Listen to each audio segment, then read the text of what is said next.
y'all. Welcome back to For the Fans, where we're excited to kick off another season of Survivor coverage, Survivor 47. I'm only going to say it one time, but we had to just continue the joke for another season. But Survivor 47 is premiering in just 2 days. Joined tonight by Robbie and Kevin. Gentlemen, are y'all excited for this season? Super duper super excited. I'm actually happy to be back. It's been a couple seasons, or at least a season, since I've been here, I guess, in this seat, figuratively speaking. And I'm happy to be back. Happy to talk trash and what do you want to call it? Monday morning quarterback. Other people living their dreams and try to live vicariously through them. So. Yes, exactly. It's always a fun time. I love when we get a new cast and we get to look at them and critique them, and literally just based off of just tiny little smidgets of an interview, predict who is going to be good at this game. I don't do it very well, but I have fun doing it anyways. All right, so tonight we will be going through all 18 of the new castaways. We will be going by tribes.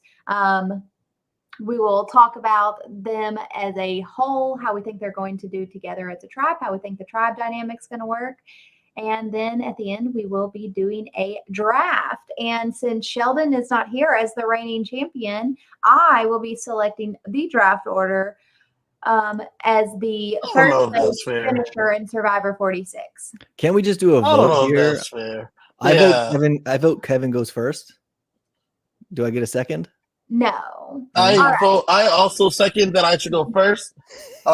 You didn't win, so there's no reason you should just automatically. I finished the highest, therefore I get to set the draft order. And who knows? Who knows what I'm going to do, because I don't know if I honestly feel like super, super duper strong about a lot of the people. I feel like to me, it's coming across as kind of an even cast. So we'll see at the end.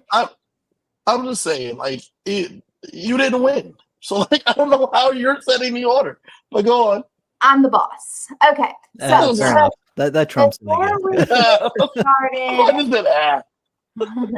Before we get started, we did want to say that one of our very close friends of the podcast, but then also our good friend outside of the podcast, Bob Allen, did pass away this past June, and we're very, very much going to miss Bob.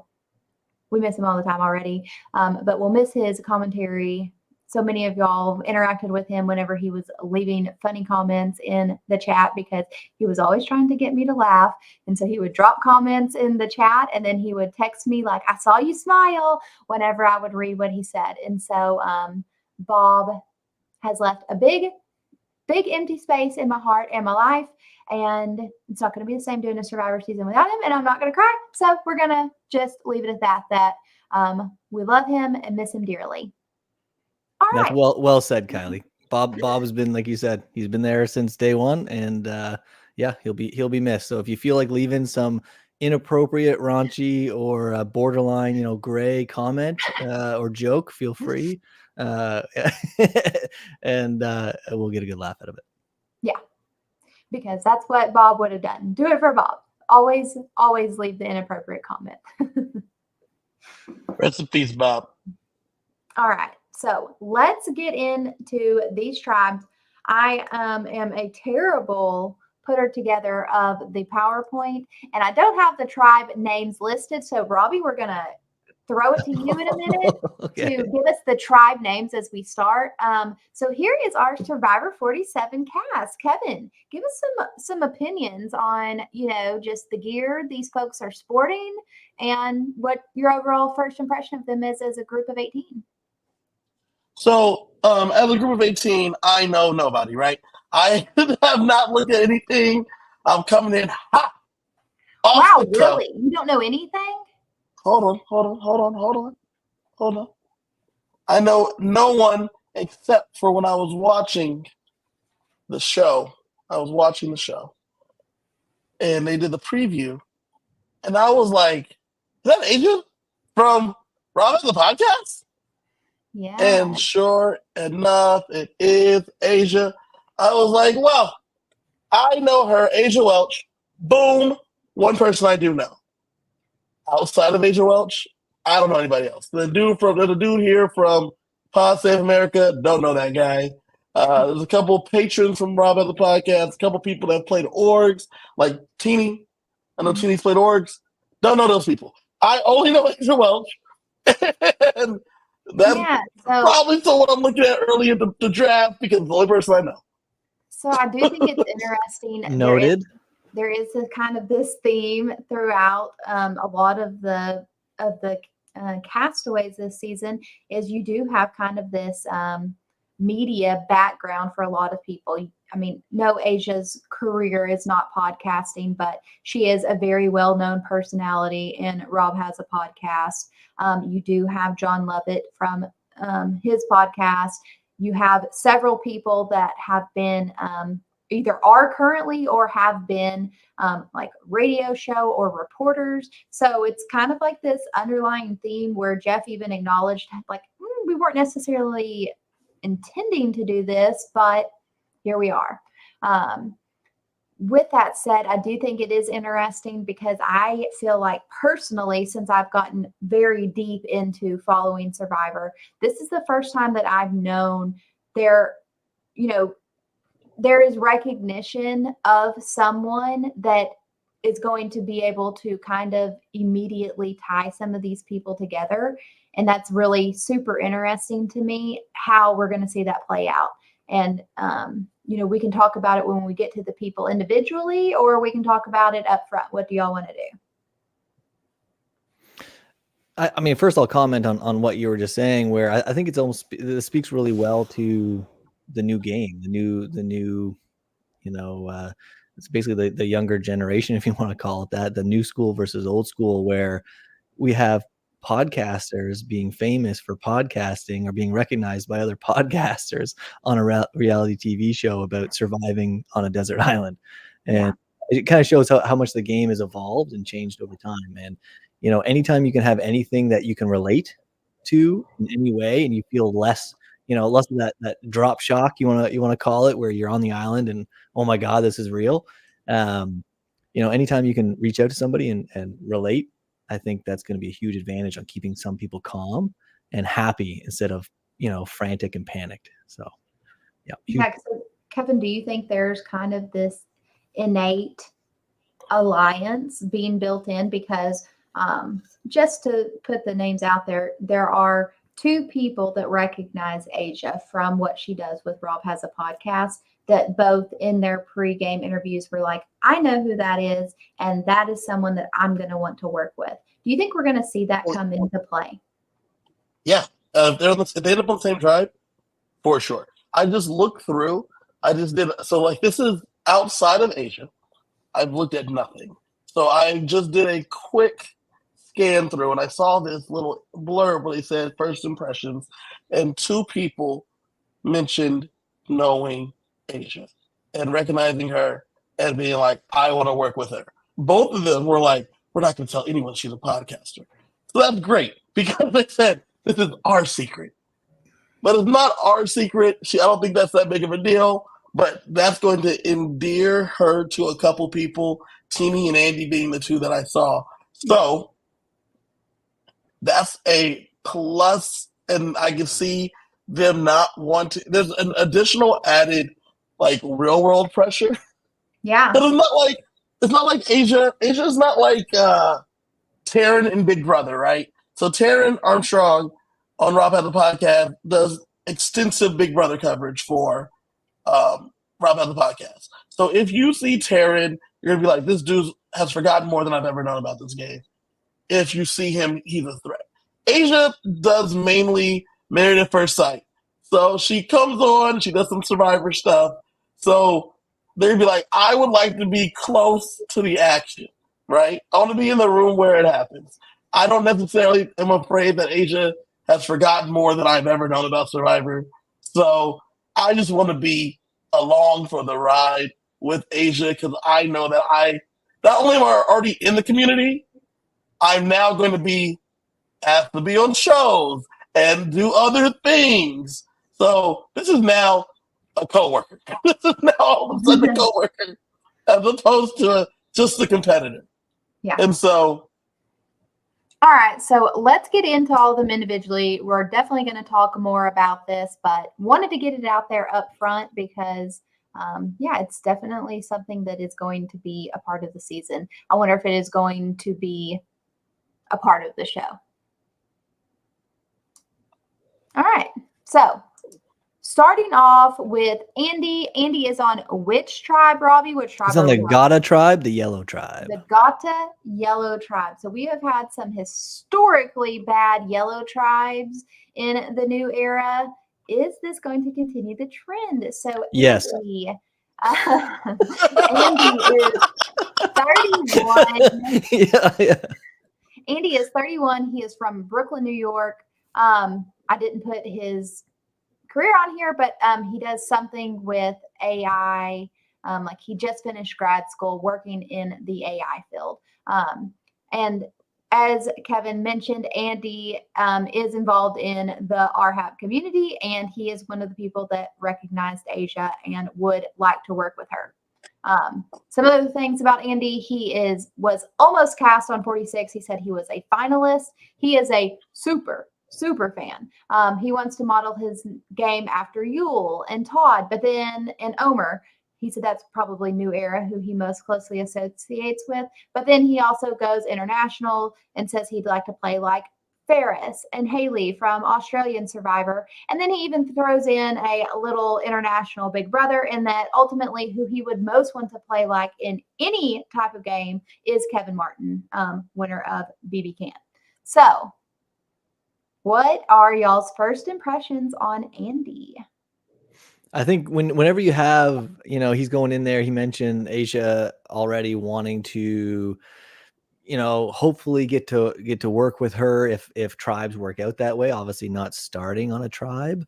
But what if they go on a twist? What if they're both on one of those islands where they can work together or share secrets or whatnot?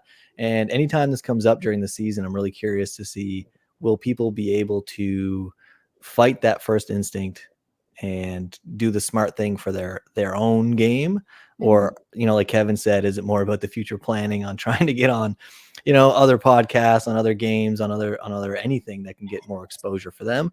But no, I love the energy. I like the athleticism. Whenever you can be an athletic person coming in, you're typically in a better spot in the first couple votes because people typically want to win the first couple challenges. So yeah, I guess I'll leave it at that.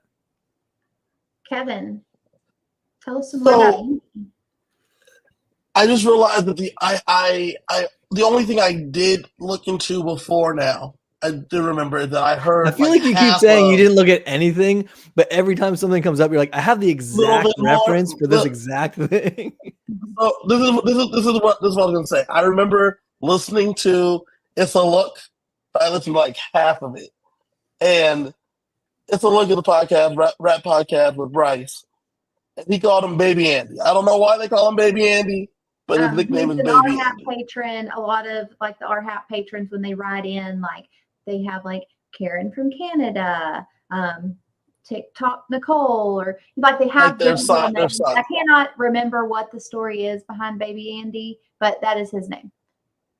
So with Baby Andy here, this is something I want to read to you from his first impression for Parade.com magazine. The question was Kaz's first impressions. He said, "This is the best question you asked. Let's break it down." So at the top, I'm an RHAP patron. I'm heavily involved. It goes without saying I know who Asia Welch is. I could give you 10 fun facts about Asia Welch. We have the same birthday. She loves her dogs. I know a lot about her, and I feel like we're going to click really, really well. That is scary. That is first. If she doesn't recognize Baby Andy, and Andy says, I know so much about you, I would be terrified. Yeah, it might be a bit much. That's a lot coming out the gate, right? Did you know we have the same birthday? I haven't even told you what my birthday is. I don't think it's gonna be like that, where he has that level of like, I don't think he's gonna fangirl necessarily, even though he knows a lot about Asia. I don't think he's going to, when he meets her, be like, oh my God, oh my God, like you're Asia.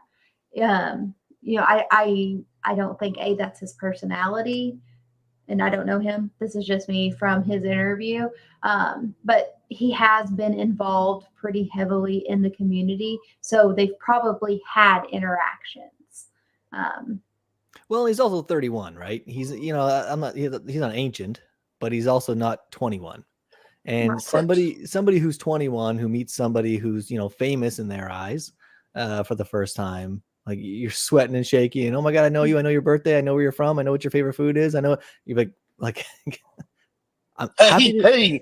Listen, it's fantastic to meet you. And I hope you Thanks. do very well. And I look forward to seeing you job. at Merge. I'll see you later. It was great meeting you. All right. You're correct. You're correct on that. You're right. correct on that. And then you're like, holy sweet Jesus.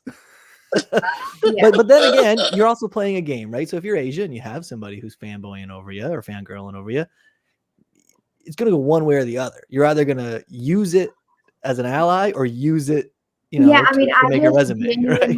Think, without knowing either of these people personally, that it is going to be more of a let's hit the beach running, like we're already 5 steps ahead of people, as opposed to a, oh my God, why do you know this stuff about me type of situation, where they're already kind of equals. What Rob does in his community is, you have access to all of these podcasters, in the Facebook group, in the Discord group. And so, I don't think it is going to be oh my gosh, like you're above me type of situation. Right. One thing go ahead, Kevin. I was gonna say the one thing I did like looking here at his bio, I do like when asks, what do you value in an alliance partner? He said, I want someone who is not willing to win at all costs and that is susceptible to true loyalty. I need this person to want to take me to the end, even if they're not sure they can beat me. This can either be some moral compass they bring in the game or because they just love me that much. That is a key component that a lot of people don't realize, is that you need to make sure you align with people that have a moral code. Yeah. Because if they have a moral code, you can trust them more. If they do not have a moral code, you can't trust them at all. Yeah. I like that. All right. So that is Andy. The question of the night that we'll go through with each of them is Andy making the merge. Robbie, yes or no? So when we say making the merge, this is not the purgatory where they're not mergatory. This is they've got a buff. Jury. They've got a buff. All right. They're making the jury. I'm gonna say no. No. I'm gonna say no. I think he's gonna do well in the first episode, maybe second episode, but his tribe is a little tricky. So I'm gonna say no. All right. I'm going to say yes. Kevin. I'm going to say no. 3 words to describe him as frenetic, warm, and creative. If he's too frenetic, not going to be here for long in this world. All right. I'm going to say no, does not make jury. Okay. That is Baby Andy. Moving on. Annika, Dar, and I'm probably not going to say most of their last names because I am probably going to get a lot of them wrong. And I believe it is pronounced Annika. Once again, if I'm not saying it correctly, I think you're right. I think I've seen it a few times as Annika, okay. But again, we'll know in 2 days. Yeah, we'll know in 2 days. Annika is 26. She is from LA, and she is a marketing manager. Kevin, tell us some more stuff about Annika here. So Annika is marketing manager from Los Angeles. She said, why do you want to be part of Survivor? She said, being a Survivor is an instinctual need of mine. It's a need, she said. From the very first episode I watched was season 28, which was, I can't remember. Was that San Juan del Sur? Or the season before San Juan del Sur? I immediately Googled. Blood versus water? Maybe. I immediately Googled how to apply to get on Survivor. Truly, the Survivor is the most epic game to exist, challenging the human body, both mentally and physically. I like that about her. That sounds great. She sounds made for this game. I don't love the fact that her previous Oh, player she wants to model is Sandra or Parv or Sarah because they're all different kind of players. Yeah, and all like the best, in Oh, their the in best their of all style. the things. Yes. It's like, yeah. Yeah, I I mean, want to be I want to be a little bit dirty, like Russell, just a little bit dirty. No, you can't. You can't. You can't. You can't be like, I want to be a little bit flirty, like Parv. No. Like you can't be what like a I little bit of worry everybody, but they're all about, the best. like what y'all are saying there, kind of hitting on, is maybe Annika doesn't quite know her game style. And I don't think that you have to necessarily know that going in, but I do think it's best if you can recognize your strengths and your weaknesses of like, okay, I am like kind of a sarcastic, witty person like Sandra. And that is kind of the role that I'm going to lean into. Or, hey, I'm going to be super social. I'm going to get people to trust me and I'm going to be cutthroat like Sarah Lucina. They're different players. And so kind of invoking all three of those names is like, well, yeah, you picked some really, really great people, but which one is you? Because they're just not the same. Yeah, and I love it when people say, I'm going to play like me. I like it when people do the cheesy, I'm going to be the first me. And, maybe you'll see glimpses of this or glimpses of that. But by the end of the season, I want the next season to say, I want to play like Annika. Do you know what I mean? The only fear I have, I love people who are confident. I like people who are intelligent in this game, and somebody who recognizes the value of Survivor is fantastic. When you say you watched the season and from that moment you knew that you were built for this and you were made for it, that's great. But I also feel like everything I've seen, she's trying to make sure that people know how smart she is. Yeah. And if I'm misinterpreting that, then that's almost even worse. Because if that's the vibe you're putting off, that's not really any better. But when you're constantly trying to show, like, listen, people need to learn how smart I am. People need to learn, like, I'm going to show the world. I'm going to show. Well, you can't really show until you get to final 5, final 6, then you can really start hammering it. But I mean, if you're pre-jury and you're, doing idle plays that don't need to be made and you're trying to show everybody how smart you are, they might believe you. And if they believe you, then you're in trouble. So right. Anyway, that's my fear. Hopefully she does well, but that's my fear. Kevin, any more thoughts about Annika? When they asked her, how will you be the sole survivor? She said, I'm an all-around player. I'm an extrovert who can also listen and remember very well. I can get people to open up about themselves comfortably, strategically. I will make my small moves, such as keeping camp clean, look natural when I'm actually putting in the work. When I make big moves, I won't boast about them. I am flexible and can adapt to various scenarios in life. 2 skills necessary in this game. I think if you think you're a jack of all trades, master of none, then you're not very good at anything in particular. And if you're not good at something, then you're not going to bring, if you're not the best or strong in something, you're not going to really bring value to the group you're looking for. Because collectively, this group right here, our group right here, 3 of us, we need to collectively do something well. If you got it all figured out on your own, good luck to you. But Robbie's here for a deficiency of mine. Kiley's here for a deficiency of mine. I'm here for a deficiency of yours. That's how the best groups work together. So if you're just telling me that you can do everything, all right.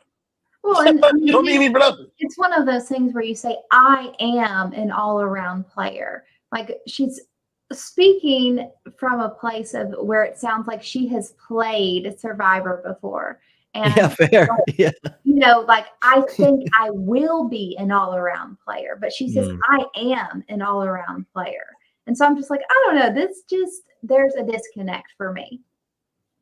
Yeah. And one thing, her Survivor hot take was that it's not embarrassing to play an idol incorrectly. They left after, I believe, the Tiffany boot. So they are, got to see two or three of the people leave Survivor 46 with idols in their pockets, and it is very top of mind. But I agree with you. It is not embarrassing to play an idol incorrectly. Like, if you think that you're in trouble, just play it. If you found one, you can find another. All right. So, Robbie, Annika, is she making the merge? No. Uh-huh. I say no. And Kevin. No as well. Because we're talking about jury, right? We're talking jury. Yeah. Yes. My bad. Yeah. Because there's the mergatory, and then there's like one or two booths before the jury. Okay. I'll change my talk to jury. Will she make the jury? No. Okay. We're all in agreement. Moving on. John Lovett. He is 42. He is from LA. He is a podcast host. He is probably like the biggest name that Survivor has gotten in quite a while, since like probably Mike White. He was a speechwriter for Obama. He has his podcast, Pod Save America. He, in his interview with Mike Bloom, says that he has been a Survivor fan for a very, very long time. But he got kind of behind on some seasons, and he never wanted to bring up that he was a fan because he knew people would ruin it for him. Like that they would slide into his DMs and just be like, "Oh, you haven't seen Survivor 38? Well, here's the winner." Gosh dang, that sucks so bad that there are people that are out there like that. But yeah, John is an interesting character. He says that he's going to most closely identify his game with Pinner. He's going to be a storyteller. He, we keep seeing this commercial playing, or at least I do, where he's like, "I promise this is way more uncomfortable for me than it is for you." I mean, already like they're loving the sound bites that they're getting from him. He is a natural born storyteller. I think that the show is going to love him for the amount of time that they have him, no matter how long that is. What are y'all's thoughts on John? I think he's in a tough spot with the tribe that he's in. He's the oldest individual of a relatively athletic group.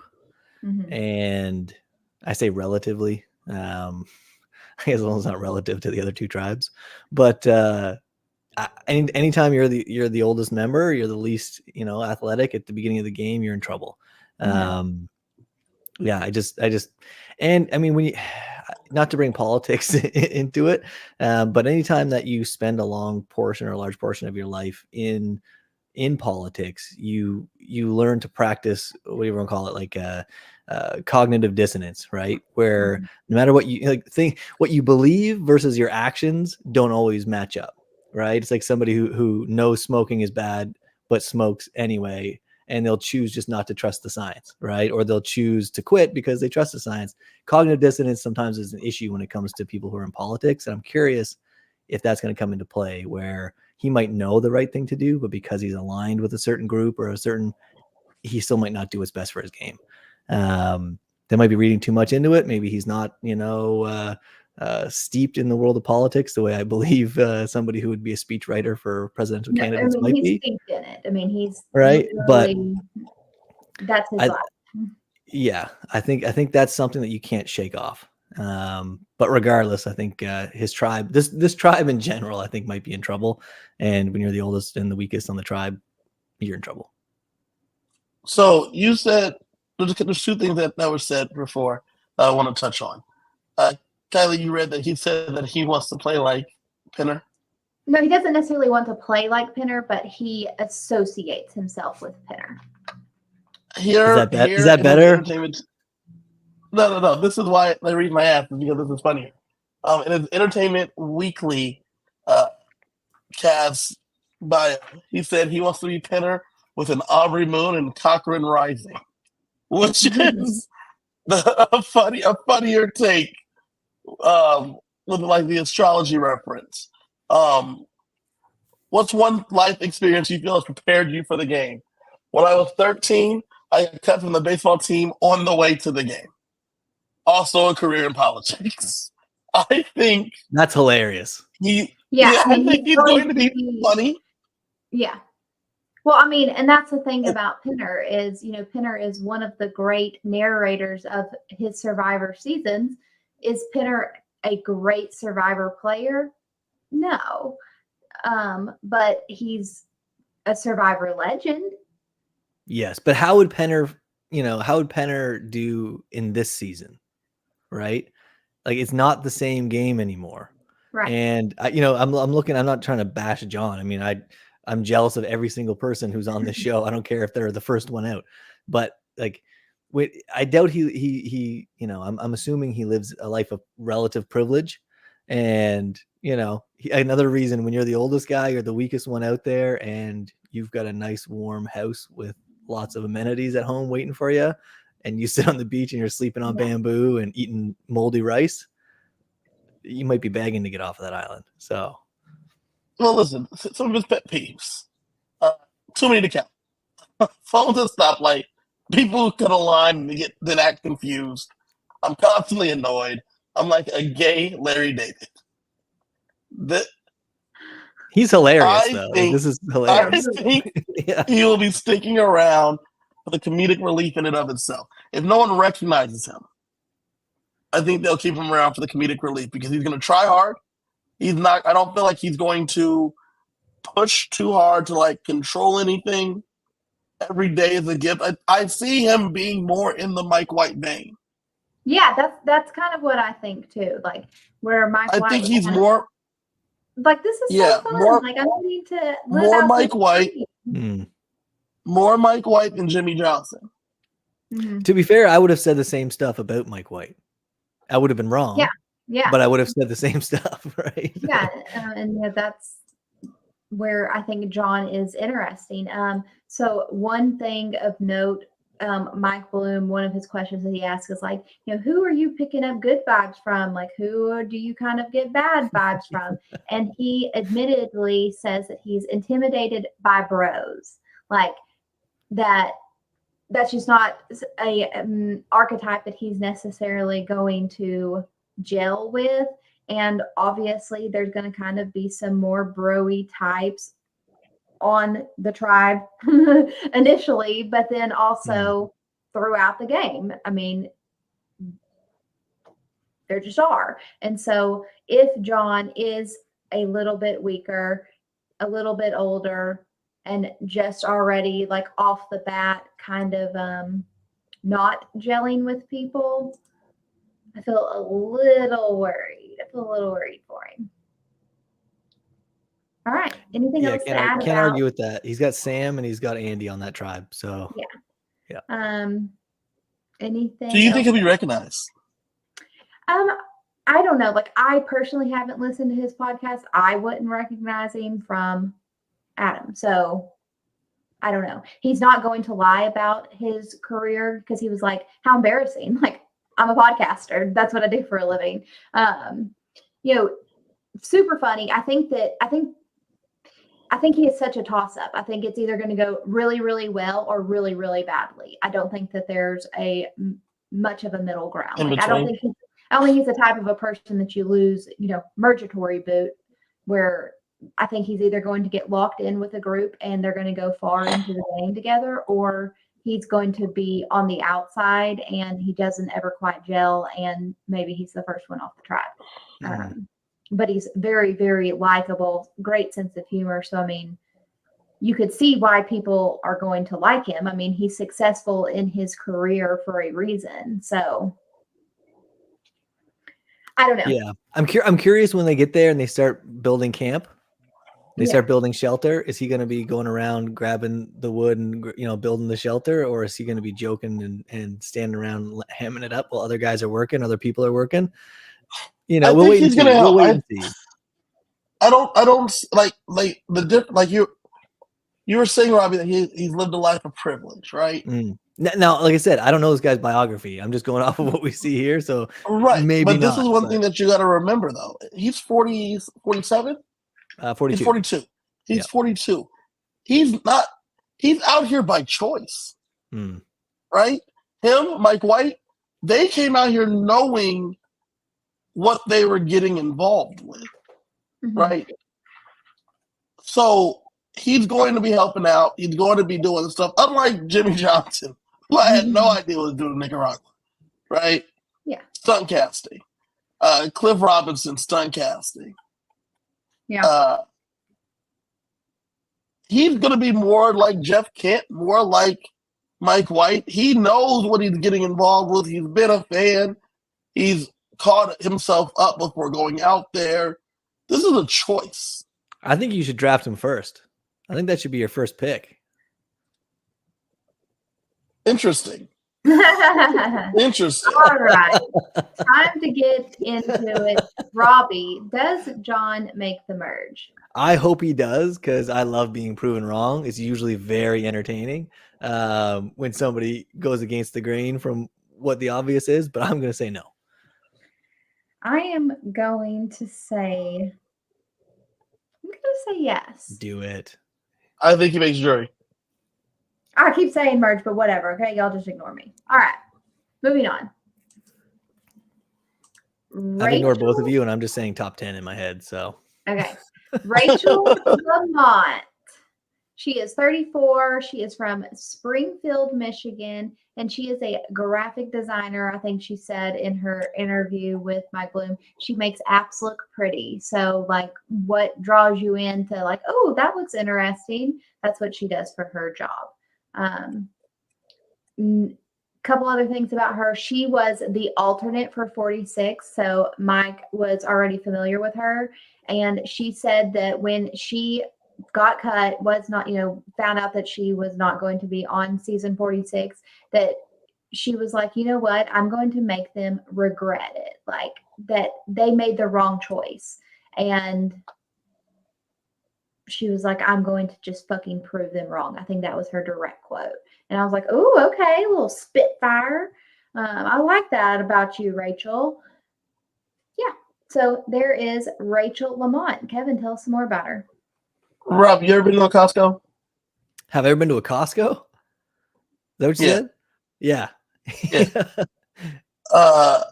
Something that you would never know from looking at her. She said she can house the majority of a Costco watermelon in one sitting. Wow. Well, that's an interesting fact. Woman of my heart. This is right. Yeah, but Kylie, you kind of downplayed the career a little bit too, right? Graphic designer, sure, but she designs UIs, right? User interfaces, and it's basically the things that we see.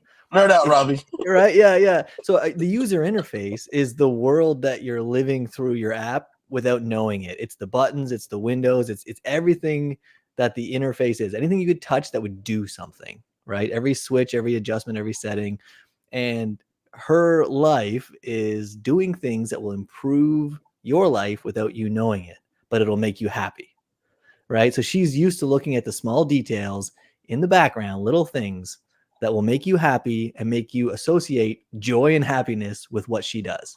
And I know I'm overselling a little bit of what a graphic designer does with UI, but that's literally her job, is to think, okay, what can I do for this person to make them enjoy me through this UI a little bit more today?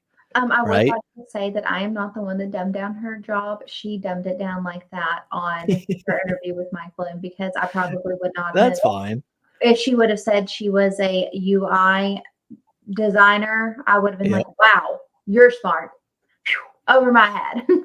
Right. Now, to be fair, we don't know if she's a good UI designer, right? I feel like she probably is. Like, she seems like a driven go-getter. So I bet she probably does a good job in her career. Yeah. Well, and she also mentioned that she's a bit neurotic, and she's hoping that she can find someone to help balance that out a little bit of the Goldilocks effect. But the thing with somebody who says they're neurotic, it means they know it, right? It means they recognize it. And when people can recognize their flaws, then they might be able to sense it when they're getting that way, and they can joke about it, roll it off, kind of like point it out as if it's, hey, that's just me. I'm sorry. I'm my bad. People who don't know they're neurotic are the problem. Right. And, she's also been through the whole casting process before. And I'm not sure if she was flown as a she backup, was right? in Fiji. So she's in Fiji right before cast. So she's been 4 through months this. ago. Exactly. So she's been through this before. And as long as she doesn't, get too worked up that it's actually happening now, she might be the first one out there to be calm and be like, yeah, okay. Like I've literally been here before. I've made that flight. The thing is Jeff always tells them, like, play like it's your second time. Well, for her, it kind of almost is. Like, it's almost like she was the first boot of 46, and now she's getting to come back and she's getting to play 47. No, she has not actually, put on the buff and had feet in the sand. But she knows what it feels like to be cut right there. Mm. Yeah. And she knows the value. I love Rachel. Yeah. I love Rachel. Why do you want to be a part of Survivor? I discovered Survivor in 2017 when my husband Derek randomly put it on TV. I was immediately captivated by the game. I love people. I love pushing myself out of my comfort zone. I love games, and I love money. Why wouldn't I want to be a part of Survivor? And we need people in these games, mainly I'm referring to Big Brother, that love money. Yes. Another thing. That's a good motivation. What's one life experience you feel has prepared you for this game? I was born in Thailand and I lived there until I was 7, but I never spoke Thai. I moved to the U.S. and didn't understand American culture. I was the youngest in my family by 9 years. I've always been forced to understand social dynamics to assimilate from a young age, and I think I'm pretty good at it as a result. I love this woman. Point blank, period. She sounds fun. She sounds funny. She seems very intelligent and understands what she has to do to play this game and possibly win this game. Like you said, Kylie, we need more people out here that want to win money. Because if you want to win money, you're not going to be out here talking about this fucking journey and the shit that Survivor gave you. You're here to win money. Yeah. So with her being the alternate for 46, I mean, obviously that would be a whole general, if a woman had to be pulled for whatever reason, Rachel would have fit in there. But which kind of archetype or person do you think she specifically kind of was targeted to be the alternate for? And why is it Liz? Oh, it was. They were probably let me tell you what. There's a 90% chance Liz is going to have an allergic reaction and have to get pulled from Survivor 46 before it starts. Rachel kind of checked some of the Liz boxes. Robbie, let me tell you exactly why it was Liz. In the Mike Bloom Parade interview, as first impressions, she said, I knew you were going to ask this question. It's funny because genuinely out of all these people, they seem really great. And that sounds like a cop-out, but genuinely, I feel like it'd be easier to be like, who am I not vibing with? Well, let's do that then. Who aren't you vibing with? Well, there's one person that is just not making too much eye contact, not giving very many smiles. Everyone seems very friendly, but this guy, he was wearing a shirt that said Macho Man on the first day. I'm not a macho man. But as far as good vibes go, there's an Indian girl. She just seems very bubbly and personable. I also feel like this is a little biased because I feel like the people I feel the best around are the people that just happen to be sitting closest to me in Ponderosa. I love this fact. Lastly, she said, so this always be very biased, but then there's the younger black guy who I call Snacks. Because the very first day, the head of Ponderosa was like, do you have food? Do you not have food in your tent at night, or ants will just come in droves? So I handed him the pack of gum that I had in my bag. And that guy opens his backpack, and it's just like an entire backpack full of snacks. It was Skittles and Doritos, bag after bag after bag. You just grabbed a 2-gallon bag, just shove it in full of snacks. And I was like, that's my kind of person. Honestly, that's somebody who feels comfortable, right? Like that's not a nervous person. That's not somebody trying to show the world how smart they are and how they're going to outsmart the history of this game and be the best player. No, they're comfortable. They're going to go play their game, and correct. That's where you want to be, right? All right. So that is Rachel. Robbie, is Rachel going to make the jury? Yes. I also say yes. Resounding yes from me. Resounding yes from me. Okay. That's my first yes. Feels good.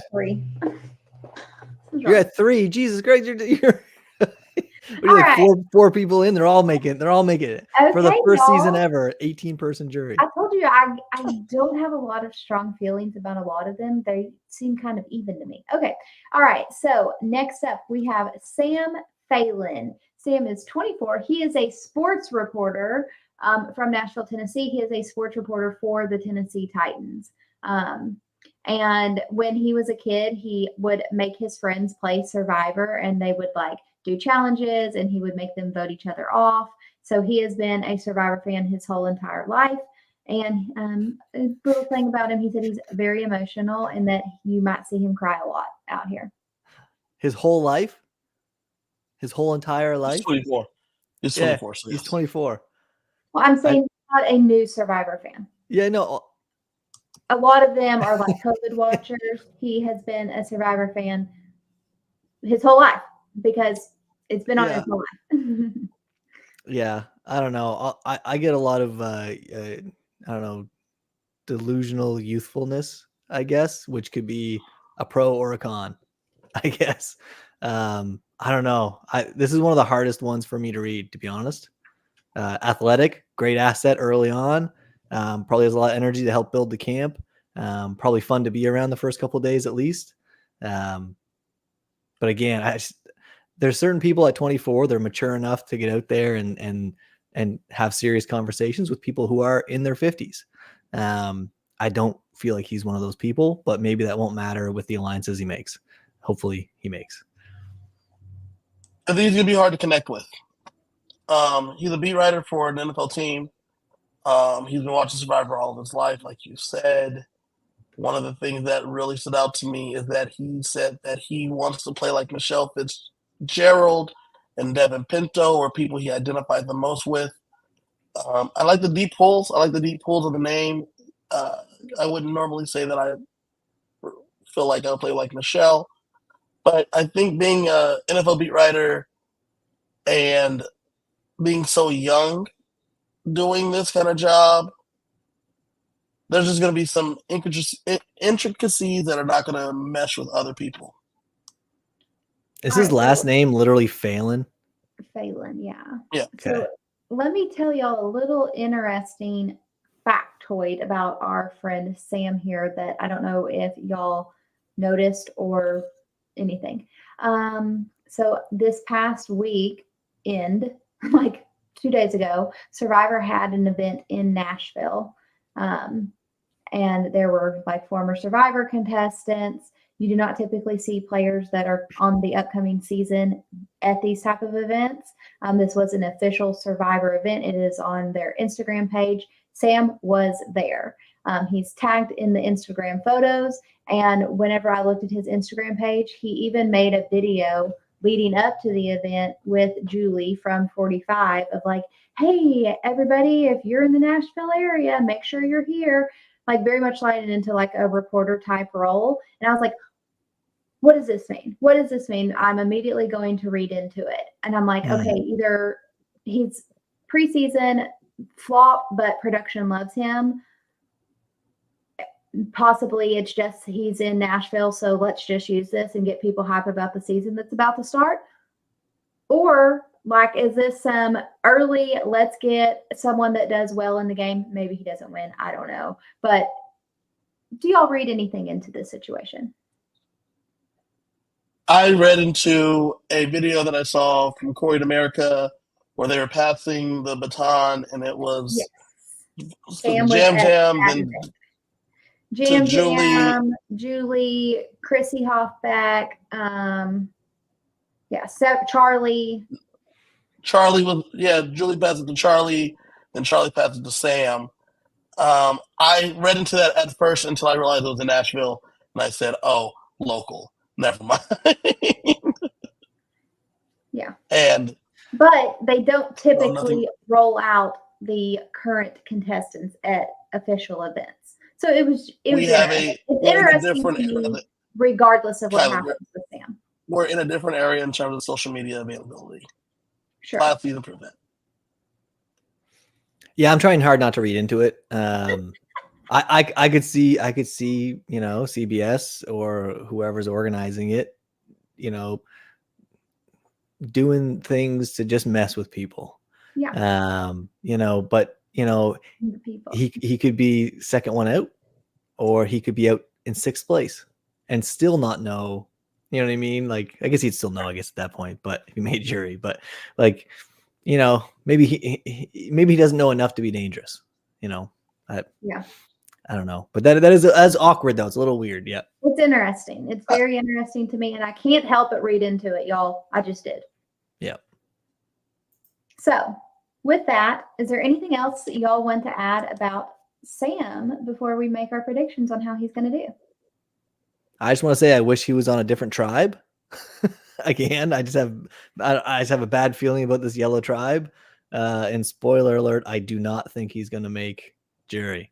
So okay, and I thought that, I have it ranked here beside me. I thought that before that statement about he was out at some social event, but no. I like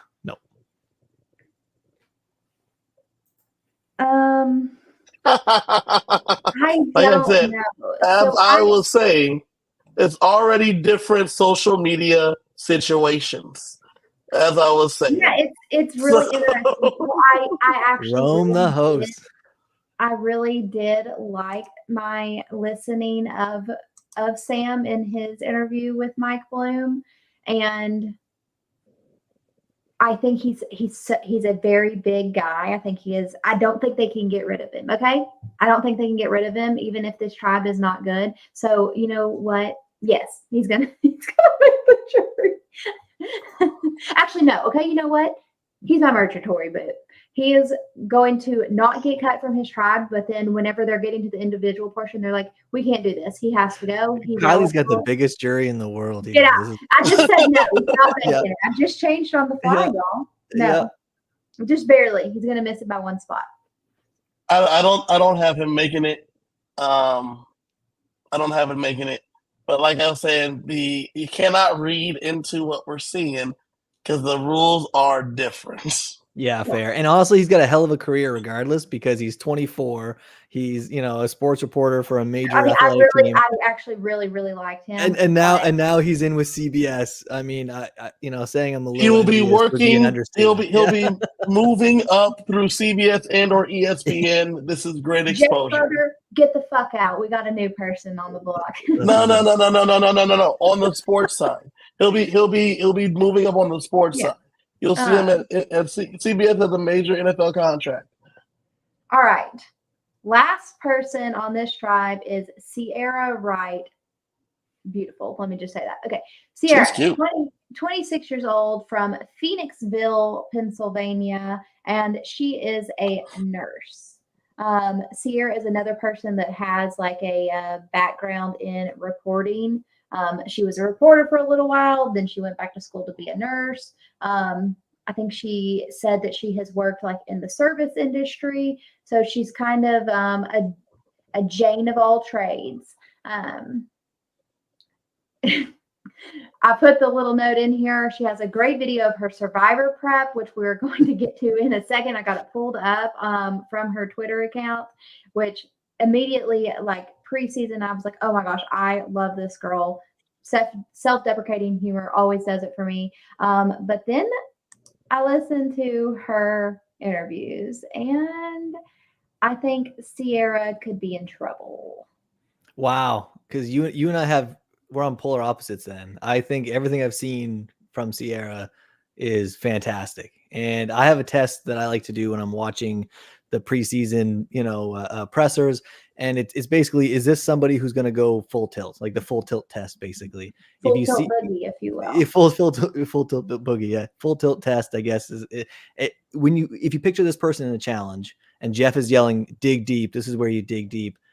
Can you picture this person giving everything they have to win it for themselves and win it for their tribe? And I checked yes. There's not a lot of people I checked yes for, and I checked yes. So I was surprised, and some athleticism in the background there. I think she's played softball and other sports as well. But yeah, well, then Kevin's doing his live research. He's like, "Listen, man, I don't know." While Kevin is doing exactly. that, let me just let me pull it up, and I'm going to share this with y'all. This is from Sierra's Twitter account, and she's doing a little bouncing on one foot, and she may have knocked herself out. She says she concussed herself. Like, love it. That's going full tilt right there. Yeah. Wow. And I mean, I saw this and was like, this is gold. Good for her. And for, being able to make no shame. Yeah. For me, she said her favorite hobbies are playing pickleball, crabbing on a boat, newfound love of rock climbing. I'm also a beer pong girl, minus the beer, sub it for seltzer. She's here for a good time. Probably not a long time, but I'm here to rock with her. Oh, okay. Fair. Yeah, so she says that she can be gullible. She said that I almost read the wrong line. She's gullible, but she kind of identifies with Stephanie LaGrossa, which that kind of, ties in with what you said, Robbie, with where she's going to give it her all. Yeah, I think she's going to shock a lot of people. And I hope I'm not wrong about this one. Robbie, one of her biggest pet peeves is? Clapping when the plane lands. No, I'm kidding. Was that say it again? Clapping when the plane lands. I also hate when people clap when the plane lands. It's like, that's his goddamn job, man. Land the plane. Land the plane. Yeah. All right. I'm guilty of that. So, Robbie. Robbie the plane clapper. I am indeed. Terrible. Thanks for not killing me, pilot. Yes. Yeah. Skip to the vote again. I'm a hard yes on this one. Yep. I'm a hard yes as well. Let's go. I'm down to be wrong. All right, y'all. That's only my second yes, Kylie. What are you up to, 7? Yeah. We've talked about 6 people and it's 7. Yeah. Okay. So that is our first tribe: Andy, Annika, John, Rachel, Sam, and Sierra. How do we anticipate them doing as a whole? Obviously, we haven't gotten to the other tribes yet. But knowing what's coming, what do y'all think? I think we should call it a purple season. Although purple's kind of not a great color to associate people with in Survivor, but I think it's all going to be red and blue. I think yellow's in trouble, and this is the yellow tribe. So we'll get yellow a little early. Yeah, a lot of yellow a little early. A lot of yellow a little early. That's all right. I think I got 2 people making it to a swap from this group. I think I got like 2 people making it through. Yeah. So here's my question. Let's say they lose that first tribal. Who do y'all think is in trouble? John. Next question. I think it's so obvious. I think Annika. Oh. Okay. I mean, I kind of, lean towards a John or a Sierra. Oh my gosh, somebody else talk for a second. I think Annika. So, shout out to the chat. Rome, the host in the chat. If Rome is who I think Rome is, we're going to talk about you a little bit, Rome. Just because you're here, I'm not going to, go easy on it. I'm about to. No, fair. If I read your bio, when I get to it, Rome, if I read your bio, because I'm letting you know, I'm going off the cuff. I'm pulling you up as Kylie brings your name up. So yeah. So I mean, if I read, that we saw where Rachel and Annika said that they kind of got good vibes off of each other from the Mike Bloom interviews. So I think those two are going to kind of be in there together a little bit, and we're going to see. I think Andy is going to be safe. I think that they need Sam for his physicality. So I worry about a John and a Sierra. Okay. Also, Rome. I think I'm gonna be in Phoenix for the premiere. So I know I do know you're from Phoenix or in the area. So if I'm a little let's chat. Let's chat about it. Let's see what's up. Kevin's fanboy is showing. Fanboy. I know nothing about this dude except that he may be there. Listen, all I know. This individual is living a dream right now, and yeah, I'm a man behind the camera. That's about it. Yeah. All right. Hey, someday, man, get that Who's application. next? All right, we're actually moving on. We're moving Robbie, to I have no tribe. interest. Okay. Next up, give us a tribe name for this, Robbie. Now I'm gonna say Lavo. Could be Lavo, but I'm gonna say Lavo. It makes the most sense. Lavo. It is the Red Tribe. The Red Lavo tribe. The woman we've already talked about semi-extensively, even though we've not even gotten here, Asia Welch. She's 32. She's an IT consultant from Houston, Texas. And as we all know, she is an RHAP podcaster, and she is looking for like her younger brother, island brother, to play the game with.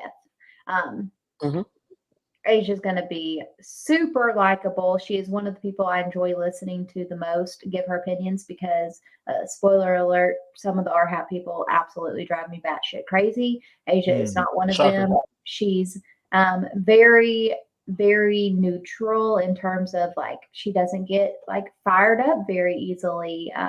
Just very, very likable, very even kilter. That's probably the term I'd use for her. I think Asia is going to give us some fantastic television. I think the confessionals will be polished. I think, the tribal council speeches, if they happen early on, will be polished, and the reactions to seeing advantages or idols played or out there or clues will be polished. And I think she knows what good TV is. And I'm excited for somebody who's. So I think she knows what good TV is, but I do not think she is wrapped up in the idea of like, okay, this is my moment. I need to make sure that they're calling me back. I want to make good television. No, but I mean, a part of it's like a Kenzie type of person of like, I came, I collected the paycheck, and I did the thing. Like, I don't think she necessarily pops, but I think she is going to be very solid. I think anybody who does as much as she's done in the community recognizes when this is her moment. When her moments pop up, I think she's going to know this is a moment for me, and she's not going to shy away from it. And I think some people lose that opportunity, and they probably regret not making the most of it. I think a little bit of it's got to be like, listen, like, you've been dreaming about this. You're finally there. This is your profession in a way, or your hobby. I don't know. I got high hopes. To be honest. Oh yeah. Very, very high hopes. Yeah.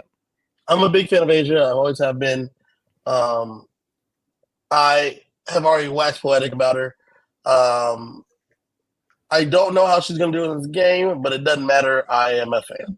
So, and I mean, it is obviously to her benefit that she has these two people that have recognized her and have both been like, I want to play with her. I'm not going to tell her secret. Like, damn, that's a sixth of the cast, and you haven't even started the game yet. Like, y'all as a block are a sixth of the cast. Like, that's very, very big, assuming that all three of them could make like the merge type of situation.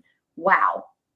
Yeah, so that's an advantage before the game even starts. Now that we're actually on Asia, do you guys think that her recognition and having people know who she is, it will be a net positive or a net negative? I think it's a positive. I think it's a net positive. Net positive. Yeah. I think because of her charisma, it'll be a net positive. Because of her, it seems like it's all positive. You know what I mean? It's not there's no negative recognition. Going back to like John, right? Jimmy Johnson, when I was talking about Jimmy Johnson was a net negative, because you're like, this dude was a football coach. He is rich. He's on TV every Sunday. Yeah. He does not need to be here. Yeah. Whereas Asia, I recognize her from being a person that also does podcasts. Like, Yeah. you weren't a major athlete. You weren't some big time celebrity. You're not out here as a former baseball player, football player, TV actress, Lisa Wachtel. I mean, I recognize you from YouTube. We all obviously Yep. love reality television. We consume a lot of it. We consume a lot of the preseason and off-season stuff.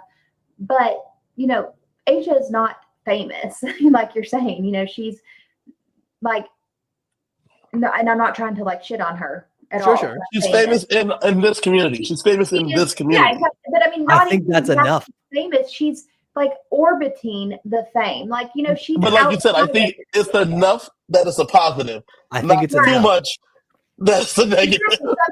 She's not just because she knows the game of Survivor well, and she, has had some, interactions with former Survivor players. She doesn't necessarily have this huge advantage over somebody else. Sure. It's not a scalp I want. To be fair, though, if you were to pick 18 random people out of the 400 million people, in the United States plus the other countries that watch, having 3 of them know you, it's nuts. Now, I know everybody doesn't apply. I know that's not how stats work. Okay. But I'm just saying, she's famous enough that people know. I think she's like famous adjacent. Sure. Well, and here's a side question, not to keep sticking on Asia here. We got to move on. But do you think that, she might have had access to any additional coaching or resources in the background based on the circle that she's coming from in the RHAP community? Or do you think that's what do you mean coaching? As in conversations? I mean, just having little connections to past contestants, winners, castaways. Sure. I mean, I think it's easier. Like if Asia was far into the. She works for Rob. Yeah. Yeah, but this is what I mean. But do you think that was I'm not sure what the community allows, right? I'm not sure what the casting allows. If they basically say, like, listen, I know you're there, but they'll be talking. She works with Rob. Yeah, I know. Yeah. That's the person she works with. Is a person that played but you can't have it both ways, Kevin. You can't have it both ways. She can't be not famous, but also with everybody who's famous. You guys, right? you two worked with Russell. Oh, yes, technically. Yeah. So, that's what I'm saying. It's okay, but to be fair, you can't compare Russell to RHAP. All right. No. What I'm saying by her working with Rob is that if I wanted to have any extra coaching, she could just ask her boss questions. Sure. There's no doubt. We have had moments with Russell where he told us things that he picked up on, from the camera crew and things like that. Yeah. That if we went to play, we would probably have just the slightest little advantage. Well, I mean, I think that was 30 years ago. But yeah. Right. But I think it would be. I think she's similar. She probably has something similar to that. Asking people just general and better players. Yeah. In the end, I guess the reason why I asked the question wasn't to cause some sort of, hellstorm. It was really just to say it's another net positive. Yeah. She's going in with another card to play, basically, right? And that could be a tiebreaker one day, right? All right. It's a formality, but does Asia make the jury? No. I'm kidding. Yes. I say yes. I don't care. There's another one I'll die on the hill for. Yeah. Yes. All right. I'll be wrong. Solid yes on that one. Next up is Genevieve, not going to attend. I like her smile. She is 33. She is from Winnipeg, Manitoba.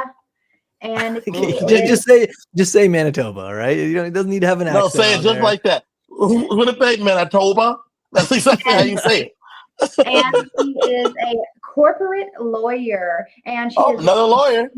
She is not going to tell people about her job. Of course not. They never do. I think she is going to go the adjacent route of where she's a paralegal or something of that sort. I don't think that this is a successful strategy. But anyways, she says that she thinks she could play like Marianne or Sydney from 41, that it could go either way. She's Canadian. She's going to do great. Look, I'm sorry, but I love that self-awareness of like a Genevieve over an Annika. Yeah. No, Yep. I think, yeah. I think she's going to do fantastic, and I'm going to be extremely biased. Anytime a Canadian gets cast, they're absolutely going to crush it. So cast more Canadians. Track record says yes. Track record says, you know what? I'll actually do a shout out to Bob. All right. When the first Canadian won, he texted me immediately and said, basically, I'm I did not make this. No. He said to me, I'm sorry they won. I always wanted you to be the first Canadian to win. And actually, I just read that text the other day. Actually, I was scrolling through some Bob messages, feeling a bit nostalgic. And yeah, so nope, Canadian going to do great. And also just looking at that, a lawyer who says they're not great at lying is kind of hilarious. But great charisma, great smile. I think it's going to be easy to get along early on. And if they win a couple challenges, it's enough time to build alliances, right? So, yeah. 1,000-watt smile. Canadians seem to do well. I can see her connecting with people. I think she's going to do well. There seems to be a lot of people that like video games, which is interesting. Yeah. So she said that she would, like, her idea that she wants to do is that she would sabotage the beware advantage, like, and the person getting it to where, like, if they had to say a phrase, where she would somehow sabotage where they would not be able to get the idol and earn their vote back. Love like it. She would actively work against that. Like, I love that. I think that's very fun. But after seeing kind of like the shenanigans with Jim last season, I'm like, ooh, I enjoyed watching that. But it did not go well for Jim. Yeah, I think as well, one thing that's going well for Genevieve is that there's other people that I think would get voted out first. And that's a solid test too, right? When you can look at the tribe and you can picture a couple other people that might go first, just based on the content that we've seen so far, it bodes well, right? It's a couple weeks in. It's not weeks, I guess it's weeks for us, but a couple days in, I guess, for them now. It goes so fast. But all right. So Robbie, sounds like you're high on her. Does she make the jury? Absolutely. I'm going to say no. Kevin? I'm going to say yeah. All right. There we are. Moving on to our next, we have Kishan Patel. He is 28 from San Francisco. He is an ER doctor. So one of the things that he says in his interview with Mike is that he doesn't need to be in control of everything, but he wants to know about everything, which I really, really like. And then he also says that he plans to triage the game. So he's going to assess things, figure out what is the most important and the most pressing for him to deal with at that moment. And that is what he is going to focus on. And then he's going to let some other things go on the back burner. The broken arm is not going to play over the gunshot victim. So that is Kishan's approach to the game. What do y'all think about Kishan? I think having a career as an ER doctor means that one of the issues, I guess what I'll say is one of the issues that you get with a lot of the people who claim to be smart or highly educated or whatever is the paralysis by analysis, right? They get there and they start overthinking everything. They start thinking, well, what if I do this? And that means they're going to know that I know that they know that we know. In the ER, you can't sit there forever second guessing. You have to look at what you have, make the best decision with the information that you have available, and then move forward. And then you get new information and you make a new decision and you move forward. And I think in a game like Survivor, that pays off when you're not sitting there second guessing everybody and you make the best decision until you get new information and adjust. And I think that bodes well. Now, watching the interviews, I don't feel like this is going to be the most aggressive person out there and most assertive person. Might be a pro, might be a con, but yeah, I like that decision-making process. That's funny. I had a similar idea in terms of him not being very aggressive. So in his bio here, he mentions that he was a closeted gay Indian American man, and now he's out, which is cool. He said those were two reasons why he said he would be good at Survivor, because he's able to figure out who to trust and who he can like let know out of fear of being ostracized. The reason I bring that up intentionally is because I think that leads him to being more cautious. And then I think when he's now an out gay man, I would assume that because people are just so accepting, that a lot of the barriers he used to put up, he no longer puts up, so he just might be just quiet now, which is not going to be great for his game. And so I don't think Keshawn's going to do too well.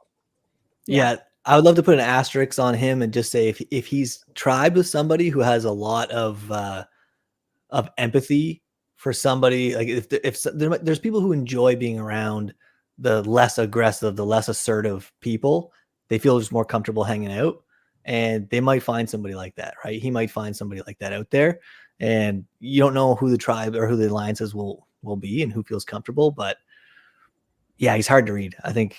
So something that concerns me about Keshawn is obviously they have not gotten to speak to each other any, but two of the people that he didn't necessarily get great vibes from in Ponderosa were Asia and Teeny, two of the people on his tribe, two of the people that are probably going to immediately connect because of the RHAP connection.